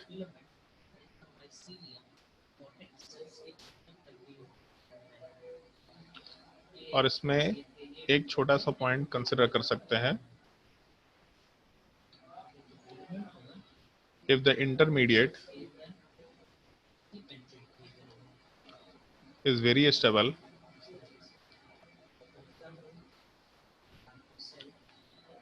then it can be isolated from the reaction mixture. Then it can be isolated from the reaction mixture.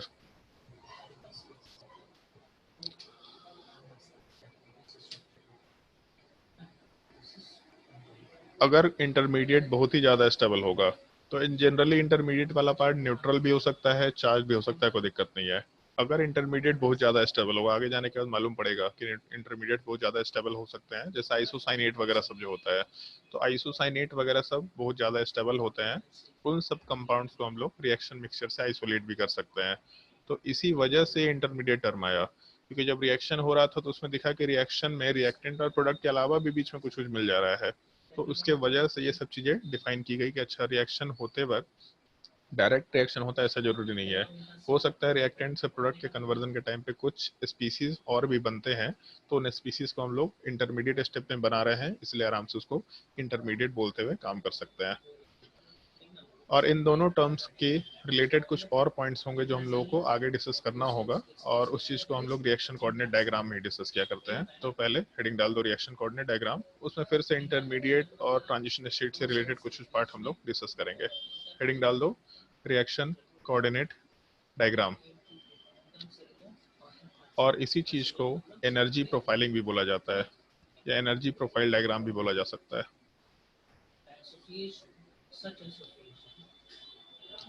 Standard term है रिएक्शन कोऑर्डिनेट डायग्राम हम लोग, लेकिन एनर्जी प्रोफाइल डायग्राम बोल रहे हैं, तो energy profile diagram से तुम लोगों को एक चीज समझ में आ रहा होगा कि हम लोग रिएक्शन के टाइम पे एनर्जी का प्रोफाइलिंग कर रहे हैं, मतलब एनर्जी के वेरिएशन को पुट अप कर रहे हैं, उसके एनर्जी के वेरिएशन वाले पार्ट को रिकॉर्ड करने की कोशिश कर रहे हैं। एनर्जी का प्रोफाइलिंग, किसी भी चीज का प्रोफाइलिंग मतलब यही होता है, उसका हम लोग रिकॉर्ड कर रहे हैं, रिकॉर्डिंग ले रहे हैं। तो रिएक्शन के टाइम पे एनर्जी का वेरिएशन किस तरीके से हो सकता है, उस पूरे वेरिएशन को जब हम लोग एनर्जी वर्सेस टाइम या energy versus progress of reaction के ग्राफ में पुट अप करेंगे, उसी चीज को रिएक्शन कोऑर्डिनेट डायग्राम आराम से बोला जाता है।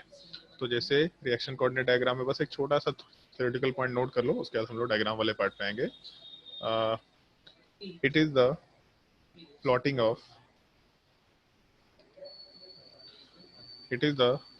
ऑफ एनर्जी वर्सेस या energy variation versus progress of reaction. हम लोग टर्म प्रोग्रेस ऑफ रिएक्शन ही यूज करेंगे, टाइम यूज नहीं करेंगे। ऑल्दो t इक्वल टू 0 से हम लोग जब t equal to t time पे जाएंगे, या फिर मान लो रिएक्शन कंप्लीट होने तक के टाइम पे जाएंगे, तो उसी चीज को प्रोग्रेस ऑफ रिएक्शन बोलते हैं। 1 सेकंड में क्या हुआ, 2 सेकंड में क्या हुआ, 10 सेकंड में क्या हुआ, धीरे धीरे रिएक्शन प्रोग्रेस करेगा, मतलब टाइम बढ़ेगा ही बढ़ेगा। उसी चीज को हम लोग प्रोग्रेस ऑफ रिएक्शन आराम से बोल सकते हैं।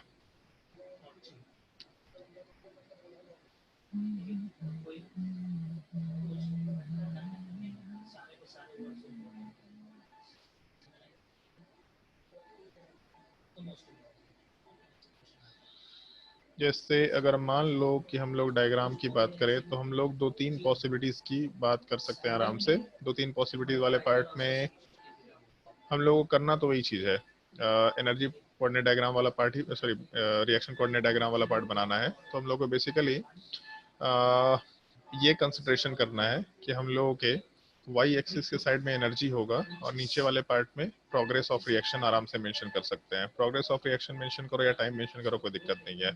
तो सारे केसेस में एग्जैक्टली सेम चीज है, energy versus progress of reaction. तो इस केस में हम लोग के पास 3 पॉसिबिलिटी हो सकता है। पहली पॉसिबिलिटी, अगर मान लो हम लोग एक्सोथर्मिक रिएक्शन की बात करते हैं, तो एक्सोथर्मिक रिएक्शन का मतलब जस्ट मेंशन किया था, सिस्टम से हीट लिबरेट होगा, मतलब डेल्टा एच का साइन नेगेटिव निकल के आएगा। ऐसा तब होगा जब रिएक्टेंट वाला पार्ट लेस स्टेबल होगा और प्रोडक्ट वाला पार्ट ज्यादा स्टेबल होगा, मतलब रिएक्टेंट हायर एनर्जी पे होगा, प्रोडक्ट वाला पार्ट लोअर एनर्जी पे होगा। तो हम लोग का जो ग्राफ है, तो ग्राफ वाला पार्ट आराम से हम लोग इस टाइप का कंसिडर करते हुए काम कर सकते हैं। थोड़ा सिमेट्रिकल ग्राफ बना लेते हैं, इस टाइप का ग्राफ आराम से कंसिडर कर सकते हैं हम लोग। मान लो अगर हम लोग दूसरे वाले केस की बात करें, तो दूसरे वाले केस में एक्सोथर्मिक की जगह पे हम लोग इंडोथर्मिक ले सकते हैं, और इंडोथर्मिक का मतलब हो गया डेल्टा एच वाला पार्ट नेगेटिव की जगह पे पॉजिटिव होना चाहिए। तो जो रिएक्टेंट वाला पार्ट है वो लोअर एनर्जी पे होगा, और जो प्रोडक्ट वाला पार्ट है वो हायर एनर्जी पे होगा। तो अब रिएक्टेंट लोअर एनर्जी पे और प्रोडक्ट वाला पार्ट अगर हायर एनर्जी पे हो गया, तो हम लोग ग्राफ इस टाइप के कुछ शेप में निकल के आना चाहिए। तो अगर मान लो एक हम लोग और कंसिडरेशन लेके चले, जहाँ पे रिएक्टेंट वाला पार्ट और प्रोडक्ट वाला पार्ट ये एग्जैक्टली सेम एनर्जी पे है, अगर मान लो ये कंसिडरेशन लेके चले, तो इस केस में जो ग्राफ है वो इस तरह का तो बनेगा, सिमेट्रिकल टाइप का। इसको बोलेंगे क्या, रिएक्शन का नाम क्या बोलेंगे? आइसो इंथैल्पिक। आइसोइंथैल्पिक। यहाँ वाले पार्ट में डेल्टा एच वाला पार्ट 0 के बराबर होगा, और डेल्टा 0 होता है तो वहाँ पे आइसो, जैसे आइसोथर्मल तो delta T0, isobaric delta P0, isochoric delta V0। तो यहाँ पे इंथैल्पी वाला पार्ट का चेंज 0 है, तो इसलिए आइसो इंथैल्पिक रिएक्शन आराम से बोल के काम कर सकते हैं हम लोग। ये टर्म पहले भी डिस्कस किया जा चुका है शायद से थर्मोडायनेमिक्स में, थोड़ा ध्यान रखना होता है आइसो इंथैल्पिक रिएक्शन। वैसे एक चीज का ध्यान रखना है इसमें, अगर ढंग से देखो तो इस रिएक्शन में दो कंसिडरेशन, चलो ठीक है पहले ये डायग्राम नोट कर लो फिर उसके आगे की बात करते हैं।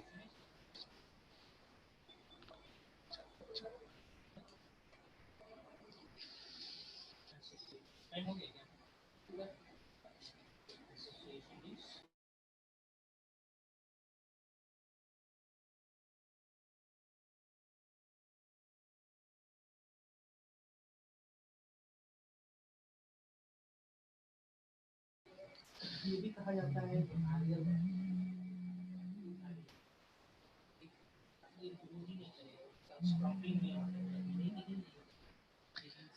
ये तो खैर बहुत ही बेसिक ग्राफ है जिसको हम लोग डिस्कस कर रहे हैं, लेकिन इस ग्राफ से रिलेटेड हम लोग क्या क्या टर्म्स यूज कर सकते हैं, इनमें किस तरीके से क्या क्या टर्म्स को रिलेट कर सकते हैं, वो सारे के सारे पार्ट पे आएंगे हम लोग।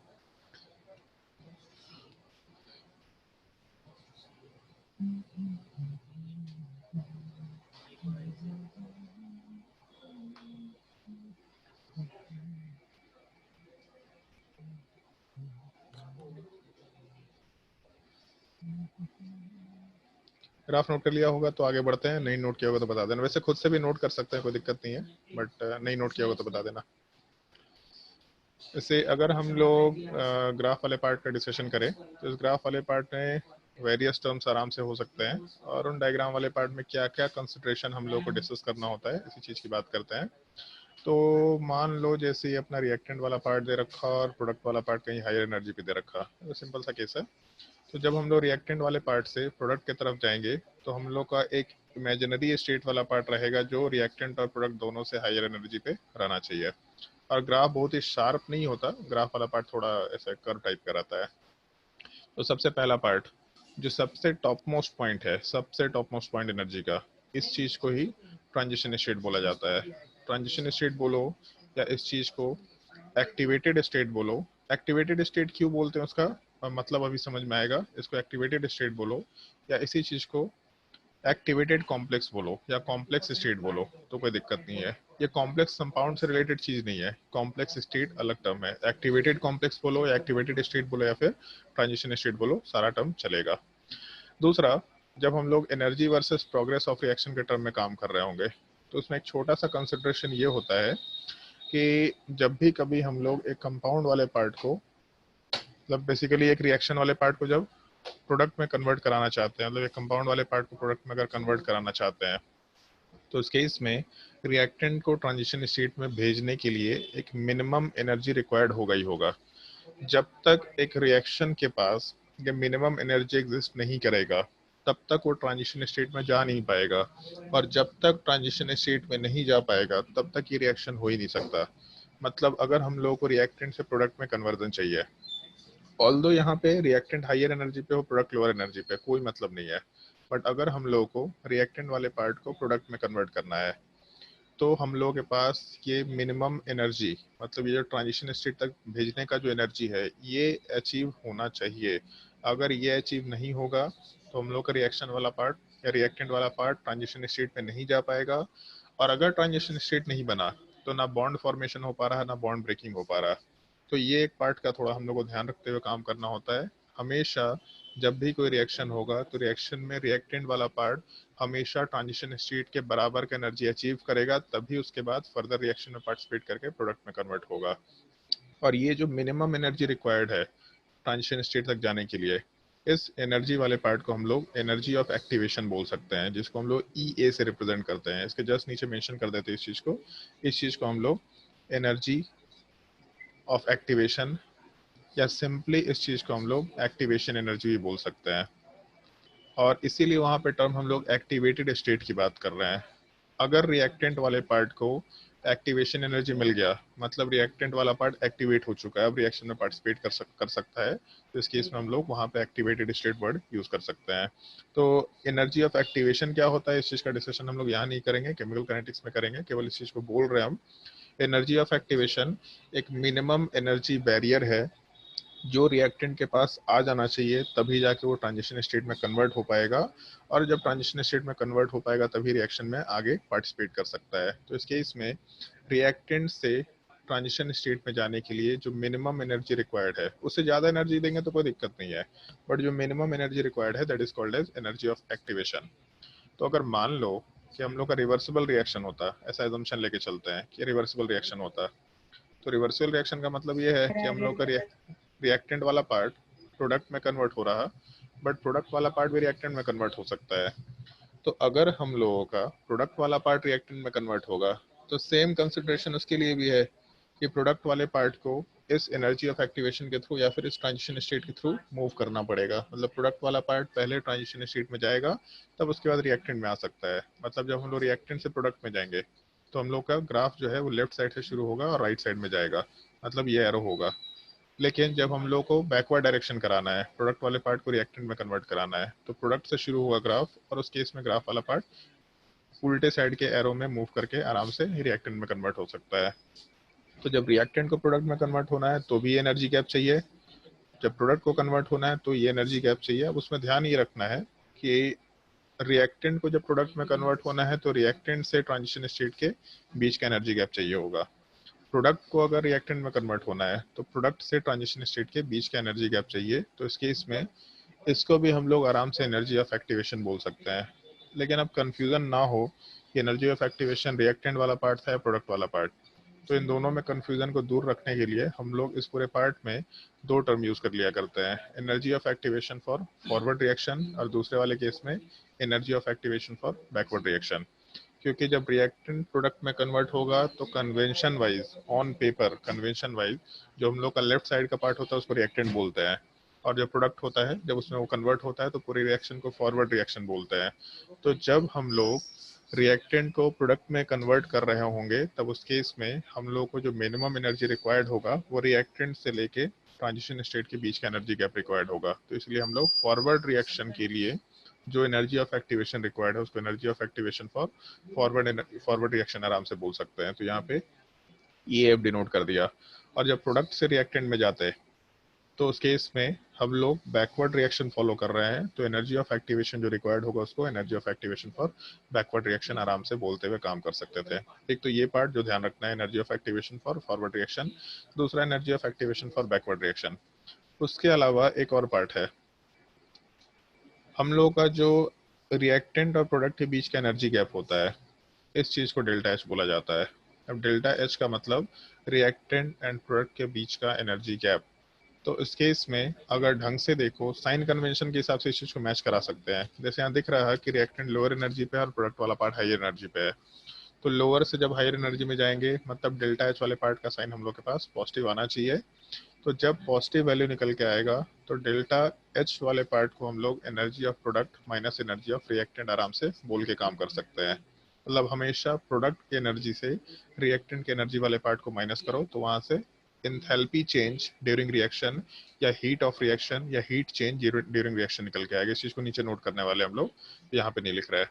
तो जब भी कभी एक रिएक्शन कोऑर्डिनेट डायग्राम होगा उसमें जो टोटल एंथैल्पी चेंज है, जो टोटल हीट ऑफ रिएक्शन है, that will be equal to energy of product minus energy of reactant. लेकिन अगर ढंग से देखो और इतना मैथ सबको मालूम है, ये स्टेट सेम है, ट्रांजिशन स्टेट वाला पार्ट, यहाँ रिएक्टेंट है, यहाँ प्रोडक्ट है। तो अगर मान लो हम लोग को ये नीचे वाला गैप निकालना है, तो बचपन से या फिर बचपन से क्या है, तो फिजिक्स में ही पढ़ा होगा काइनेमेटिक्स वाले पार्ट पे कि ये मालूम है, ये मालूम है, ये गैप निकालना है, तो बड़े वाले पार्ट में से हम लोग छोटे वाले पार्ट को माइनस कर सकते हैं। मतलब basically energy of activation for forward reaction minus energy of activation for backward reaction आराम से कर सकते हैं। तो इस पूरे ग्राफ वाले पार्ट में 3-4 चीजें हैं जो ध्यान रखनी है। सबसे टॉप मोस्ट पॉइंट जिसको ट्रांजिशन स्टेट बोल सकते हैं, एक्टिवेटेड स्टेट बोल सकते हैं, फिर कॉम्प्लेक्स स्टेट बोल सकते हैं अगर सिंगल स्टेप रिएक्शन हुआ तो। दूसरा, जब रिएक्टेंट प्रोडक्ट में कन्वर्ट होता है तो रिएक्टेंट से एक्टिवेटेड स्टेट में जाने के लिए जो मिनिमम एनर्जी रिक्वायर्ड है that is called as energy of activation for forward reaction. जब प्रोडक्ट रिएक्टेंट में कन्वर्ट होता तो energy of activation for backward reaction, और प्रोडक्ट और एनर्जी रिएक्टेंट के बीच में जो एनर्जी गैप है that is called as delta H. Note कर लो इस पूरे ग्राफ को। सर बहुत सारे चेक का बंच दिए थे क्या आपको? पुराना बहुत सारा चेक बोले थे, रबड़ लगा के दिए थे, नहीं दिख रहा। नहीं देता।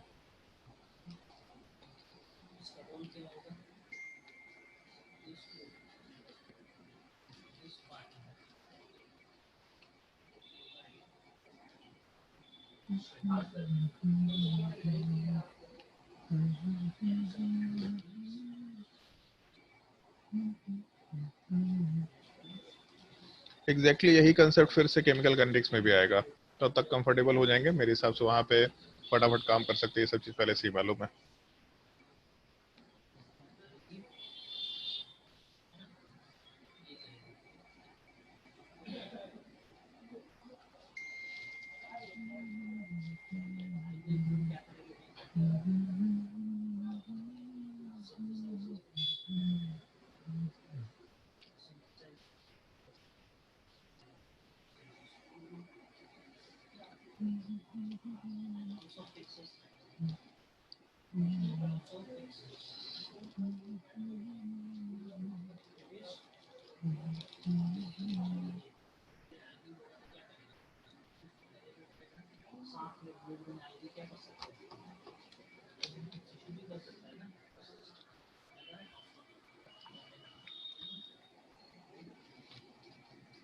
तो अगर नोट कर लिया तो फिर आगे बढ़ते हैं।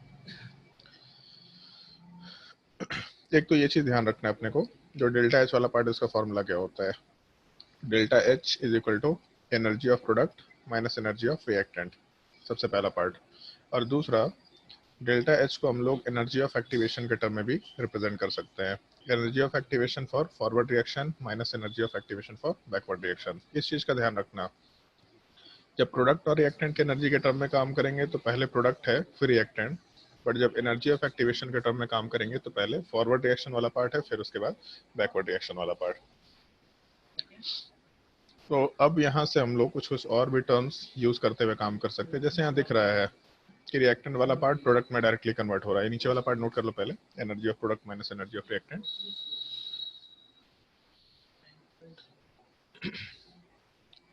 एक चीज दिख रहा है हम लोग को यहाँ पे कि रिएक्टेंट वाला पार्ट डायरेक्टली प्रोडक्ट में कन्वर्ट हो रहा है, मतलब एक ही ट्रांजिशन स्टेट के थ्रू जा रहा है। तो जैसे अगर हम लोगों को डायरेक्टली ये कन्वर्जन मिल रहा है तो यहाँ पे एक स्टेप की बात करेंगे हम लोग, और अगर एक स्टेप होगा तो हम लोग एक पहाड़ टाइप का स्ट्रक्चर दिखाई देगा, मतलब ये जो पहाड़ वाला पार्ट है ये एक दिखाई देगा। अगर 2 स्टेप होगा तो पहाड़ दो दिखाई देगा। अगर 4 स्टेप होगा तो 4 पहाड़ दिखाई दे सकते हैं। इसको ऐसा कंसिडर कर सकते हैं हम लोग। जैसे मान लो ये डायग्राम हो सकता है, इधर रिएक्टेंट इधर प्रोडक्ट है और 2 पहाड़ वाला पार्ट का पीक दिखाई दे रहा है। तो यहाँ से जब हम लोग ऊपर जाएंगे, ये पार्ट, ये हम लोग का स्टेप 1 कंसिडर किया जा सकता है। यहाँ से जब हम लोग वापस से ऊपर जाएंगे तो यहाँ से हम लोग टर्म स्टेप 2 बोल सकते हैं। स्टेप 2 मतलब जैसे सीढ़ी है तो 2 स्टेप में काम हो रहा है, तो 2 सीढ़ी होगा। पहले एक सीढ़ी पे चढ़े, फिर उसके बाद दूसरी सीढ़ी पे गए, फिर उसके बाद प्रोडक्ट में अपने आप कन्वर्ट होते चले गए। तो जितने भी एनर्जी कोऑर्डिनेट डायग्राम में हम लोग के पास पीक्स निकल के आएंगे, या जितने भी हम लोगों को ये टॉप मोस्ट पॉइंट दिखाई देंगे, हम लोग एग्जैक्टली उतने ही स्टेप्स की बात कर रहे होंगे एक रिएक्शन कोऑर्डिनेट डायग्राम वाले पार्ट में। तो हम लोग का जो energy coordinate diagram organic chemistry में आएगा, मतलब अभी तक जो भी हम लोग फिजिकल इनऑर्गेनिक जो भी पढ़ के चल रहे होते हैं, सब जगह हम लोग का एनर्जी कोऑर्डिनेट डायग्राम केवल एक ही रहता है हमेशा, बस रिएक्टेंट वाले पार्ट को प्रोडक्ट में कन्वर्ट कर दिया। और उसमें हायर एनर्जी लोअर एनर्जी कोई दिक्कत नहीं है, बट एक ही स्टेप रहेगा। मतलब एक स्टेप हुआ तो एक ट्रांजिशन स्टेट की बात कर सकते हैं, और कोई है ही नहीं यहाँ पे बीच में। एक रिएक्टेंट था, एक प्रोडक्ट था और एक ट्रांजिशन स्टेट था, बीच में कुछ नहीं था। इसका मतलब यहाँ पे जो इंटरमीडिएट है वो एग्जिस्ट नहीं कर रहा। लेकिन जब हम लोग ऑर्गेनिक केमिस्ट्री की बात करते हैं तो जैसे वहां पे भी देखा था टॉटोमेरिज्म में, कि टॉटोमेरिज्म में पहले H+ हटा, फिर रेजोनेंस होने के बाद एक और H+ वाला पार्ट निकल के आया। तो रेजोनेंस को हम लोग अलग अलग स्टेप नहीं मानते बेसिकली, क्योंकि रेजोनेंस इंटर कन्वर्टेबल स्ट्रक्चर है, तो उसको हम लोग अलग अलग चीज नहीं मानते, उसको एक ही स्टेप में रख सकते हैं हम लोग। तो उसके हिसाब से अगर कंसिडरेशन लेके चले तो पहले रिएक्टेंट था, फिर रिएक्टेंट से हम लोग H+ हटा के कंजुगेट बेस बनाए, फिर उसके बाद हम लोग वापस से उसमें H+ ऐड करके वापस से प्रोडक्ट का फॉर्मेशन कराए। मतलब एक तरफ कीटोन था और फिर उसके बाद सबसे लास्ट में इनॉल था। तो एक स्टेप कंजुगेट बेस का फॉर्मेशन और दूसरा स्टेप कंजुगेट बेस का ये मतलब रिमूवल। तो दो स्टेप में जब रिएक्शन हुआ तो उस केस में एक इंटरमीडिएट निकल के आएगा ही आएगा। तो जब हम लोग किसी भी एक रिएक्शन को कंसिडर करके चल रहे होंगे तो उस रिएक्शन के कंसिडरेशन के टाइम पे हमेशा नंबर ऑफ पीक्स मैटर होता करता है। एक एनर्जी कोऑर्डिनेट डायग्राम को रिप्रेजेंट करते वक्त कितने हम लोग के स्टेप्स आए थे, जितने स्टेप्स होंगे उतने ही पीक्स होंगे। तो उस केस में हम लोग वहाँ उल्टा भी काम कर सकते हैं। जैसे नॉर्मली हम लोग रिएक्शन मैकेनिज्म के बाद डायग्राम बनाते हैं, लेकिन ग्राफ रीड करने आना चाहिए। जैसे तुम लोग को बचपन से चीज पढ़ रहे होंगे, मान लो वेलोसिटी टाइम ग्राफ है, तो velocity is equal to 2 meter per second है और टाइम के साथ बढ़ रहा है, तो velocity is equal to 2 meter per second ऐसा मेंशन कर दिया। यहाँ पे 2 मीटर पर सेकंड और यहाँ टाइम वाला ग्राफ मेंशन कर दिया, तो ये अपना ग्राफ हो गया। लेकिन कभी कभी बोला जाता है ग्राफ से इंटरप्रेट करो सारे सिचुएशन को। तो ग्राफ दिख रहा है वेलोसिटी वर्सेस टाइम का ग्राफ है और यहाँ 2 मीटर पर सेकंड दे रखा, वैल्यू चेंज नहीं हो रहा, इसका मतलब कांस्टेंट वेलोसिटी के साथ पार्टिकल मूव कर रहा है। ऐसा भी सवाल देखा होगा कि जो ग्राफ है इससे डिस्टेंस निकालो। तो सवाल में ऐसा भी बोल सकता था कि वेलोसिटी 2 मीटर पर सेकंड है तो 10 मिनट में कितना डिस्टेंस ट्रैवल करेगा, 10 सेकंड में कितना डिस्टेंस ट्रैवल करेगा। बट ग्राफ से भी बोला जा सकता है। इस ग्राफ को यूज करके कितना हम लोग का डिस्टेंस ट्रैवल निकल के आएगा ये चीज निकालो। तो हम लोग शुरू में अभी थियोरेटिकल पार्ट पढ़ रहे हैं, मतलब पहले हम लोग रिएक्शंस पढ़ेंगे, फिर उसका ग्राफ में रिप्रेजेंटेशन पढ़ेंगे। लेकिन जैसे जैसे हम लोग का टॉपिक आगे बढ़ेगा तो सवाल हो सकता है कि ग्राफ से रिलेटेड पूछा जाए कि ग्राफ को इंटरप्रेट करो, इस ग्राफ के हिसाब से रिएक्शन क्या हो रहा है, कितने स्टेप्स हो रहा है, कितने ट्रांजिशन स्टेट है, कितने इंटरमीडिएट है, इन सब चीज़ों को थोड़ा ध्यान रखते हुए काम करना होता है। तो नोट लिख करके कुछ पॉइंट मेंशन करना शुरू करो। सबसे पहला पार्ट नोट वाले पार्ट में, ऑल द पीक्स, जितने स्टेप्स होंगे उतने ट्रांजिशन स्टेट होंगे। हर एक स्टेप में एक एक ट्रांजिशन स्टेट बनेगा ही बनेगा। All the peaks in a given energy coordinate diagram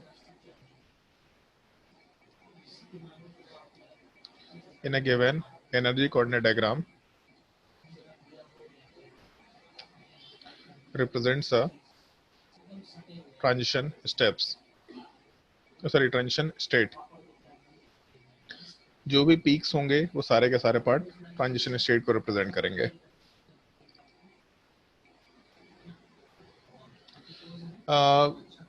wave में एक टर्म सुना होगा क्रेस्ट, और दूसरा हम लोग टर्म यूज करते हैं ट्रफ्स। तो ट्रफ का मतलब नीचे वाला पार्ट होता है ना, शायद से घाटी वाला चीज होता है। तो यही पार्ट यहाँ पे हम लोग डिस्कस कर सकते हैं। अगर मल्टी स्टेप रिएक्शन होगा तो मल्टी स्टेप रिएक्शन में एक से ज्यादा पहाड़ होंगे। तो जब भी पहाड़ बनता है तो पहाड़ में घाटी होता ही होता है। मतलब जब भी कभी डायग्राम बनता है उस केस में एक लोएस्ट पॉइंट एक अपर मोस्ट पॉइंट होता है। तो जो सबसे टॉप मोस्ट पॉइंट है वो टॉप मोस्ट पॉइंट वाला पार्ट तो हम लोग के ट्रांजिशन स्टेट को रिप्रेजेंट कर रहा है। लेकिन जो भी घाटी है हम लोग का वैली, ये सारा का सारा पार्ट हम लोग के इंटरमीडिएट को रिप्रेजेंट कर रहा है। बस ध्यान ये रखना है कि रिएक्टेंट और प्रोडक्ट नहीं होना चाहिए। अब रिएक्टेंट और प्रोडक्ट के अलावा जो भी पार्ट हम लोग का एग्जिस्ट कर सकता है that is called as intermediate. तो इंटरमीडिएट को हम लोग एनर्जी कोऑर्डिनेट डायग्राम से आराम से आइडेंटिफाई कर सकते हैं। पॉइंट नोट करो, all the troughs in an energy coordinate diagram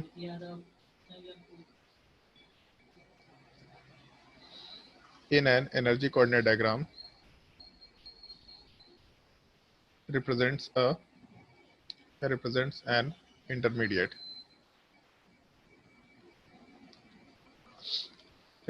an intermediate,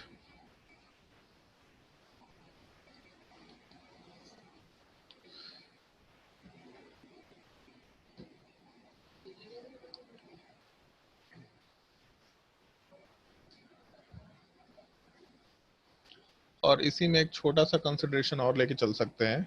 number of transition state वाला जो पार्ट है वो अपने नंबर ऑफ स्टेप्स के बराबर होता है। मतलब रिएक्शन में जितना स्टेप है उतने ही ट्रांजिशन स्टेप होंगे, ये ट्रांजिशन स्टेट होंगे। अगर एक स्टेप है तो एक ट्रांजिशन स्टेट, अगर दो स्टेप में रिएक्शन हो रहा है दो ट्रांजिशन स्टेट। मतलब जब भी कभी एक स्टेप होगा तो रिएक्शन हमेशा एक ट्रांजिशन स्टेट के थ्रू होते हुए ही जाएगा। इसलिए number of transition state is equal to number of steps. लेकिन जो नंबर ऑफ इंटरमीडिएट है वो हमेशा नंबर ऑफ स्टेप से 1 यूनिट कम होगा। जैसे अगर 1 स्टेप है तो कोई इंटरमीडिएट नहीं, अगर 2 स्टेप है तो 1 इंटरमीडिएट, अगर 3 स्टेप है तो जैसे ऐसा समझ लो ए से जब बी में जा रहा है या फिर रिएक्टेंट से प्रोडक्ट में जा रहा है तो कोई इंटरमीडिएट नहीं अगर सिंगल स्टेप रिएक्शन। लेकिन रिएक्टेंट से जब हम लोग 2 स्टेप में रिएक्शन कराए तो रिएक्टेंट और प्रोडक्ट काउंट नहीं कर सकते, 1 इंटरमीडिएट आया 2 स्टेप में। अगर रिएक्टेंट से ए में गए, ए से बी में गए, बी वाले पार्ट से प्रोडक्ट में गए, तो 3 स्टेप का रिएक्शन हुआ तो यहाँ से 2 इंटरमीडिएट वाला पार्ट आराम से कंसिडर कर सकते हैं। तो इस केस में number of intermediate will be equal to number of steps -1, या फिर अगर ढंग से देखो ऊपर वाले रिलेशन को तो यहाँ से नंबर ऑफ ट्रांजिशन स्टेट को भी कंसिडर कर सकते हैं, नंबर ऑफ ट्रांजिशन स्टेट -1। ये भी एक कंसिडरेशन आराम से लिया जा सकता है।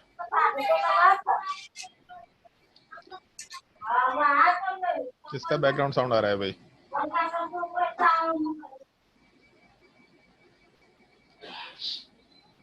एक ये पॉइंट ध्यान रखना, और चौथा पॉइंट जो याद रखना ही रखना है, अरे चलो ठीक है, थर्ड पॉइंट तक नोट कर लो केवल, फोर्थ वाले पार्ट को हम लोग नेक्स्ट क्लास में डिस्कस करेंगे, टाइम भी हो गया है, क्योंकि उसको एक्सप्लेन करना पड़ेगा। मतलब वहाँ पे हम लोग रेट डिटरमाइनिंग स्टेप वाला पार्ट मेंशन करेंगे, तो उसको एक्सप्लेन भी करेंगे नेक्स्ट क्लास में, तो ज़्यादा बेटर होगा फोर्थ पॉइंट को हम लोग नेक्स्ट क्लास में डिस्कस करें। नेक्स्ट क्लास में इसके डिस्कशन के बाद एक छोटा सा टॉपिक और डिस्कस करेंगे हम लोग, हैमंड्स पोस्टुलेट, और उसके बाद फिर सॉल्वेंट क्या होता है, लिविंग ग्रुप एबिलिटी क्या होता है, इलेक्ट्रोफाइल क्या होते हैं, न्यूक्लियोफाइल क्या होते हैं, ये सब चीज हम लोग नेक्स्ट क्लास में आराम से डिस्कस करेंगे।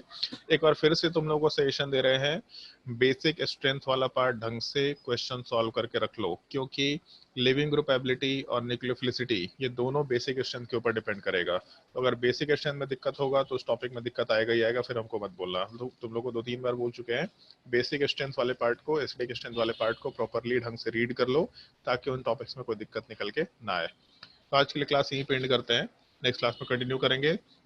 जिसको कुछ भी डाउट है इन टॉपिक्स में, वो नेक्स्ट क्लास में इन टॉपिक्स के डाउट आराम से पूछ सकता है।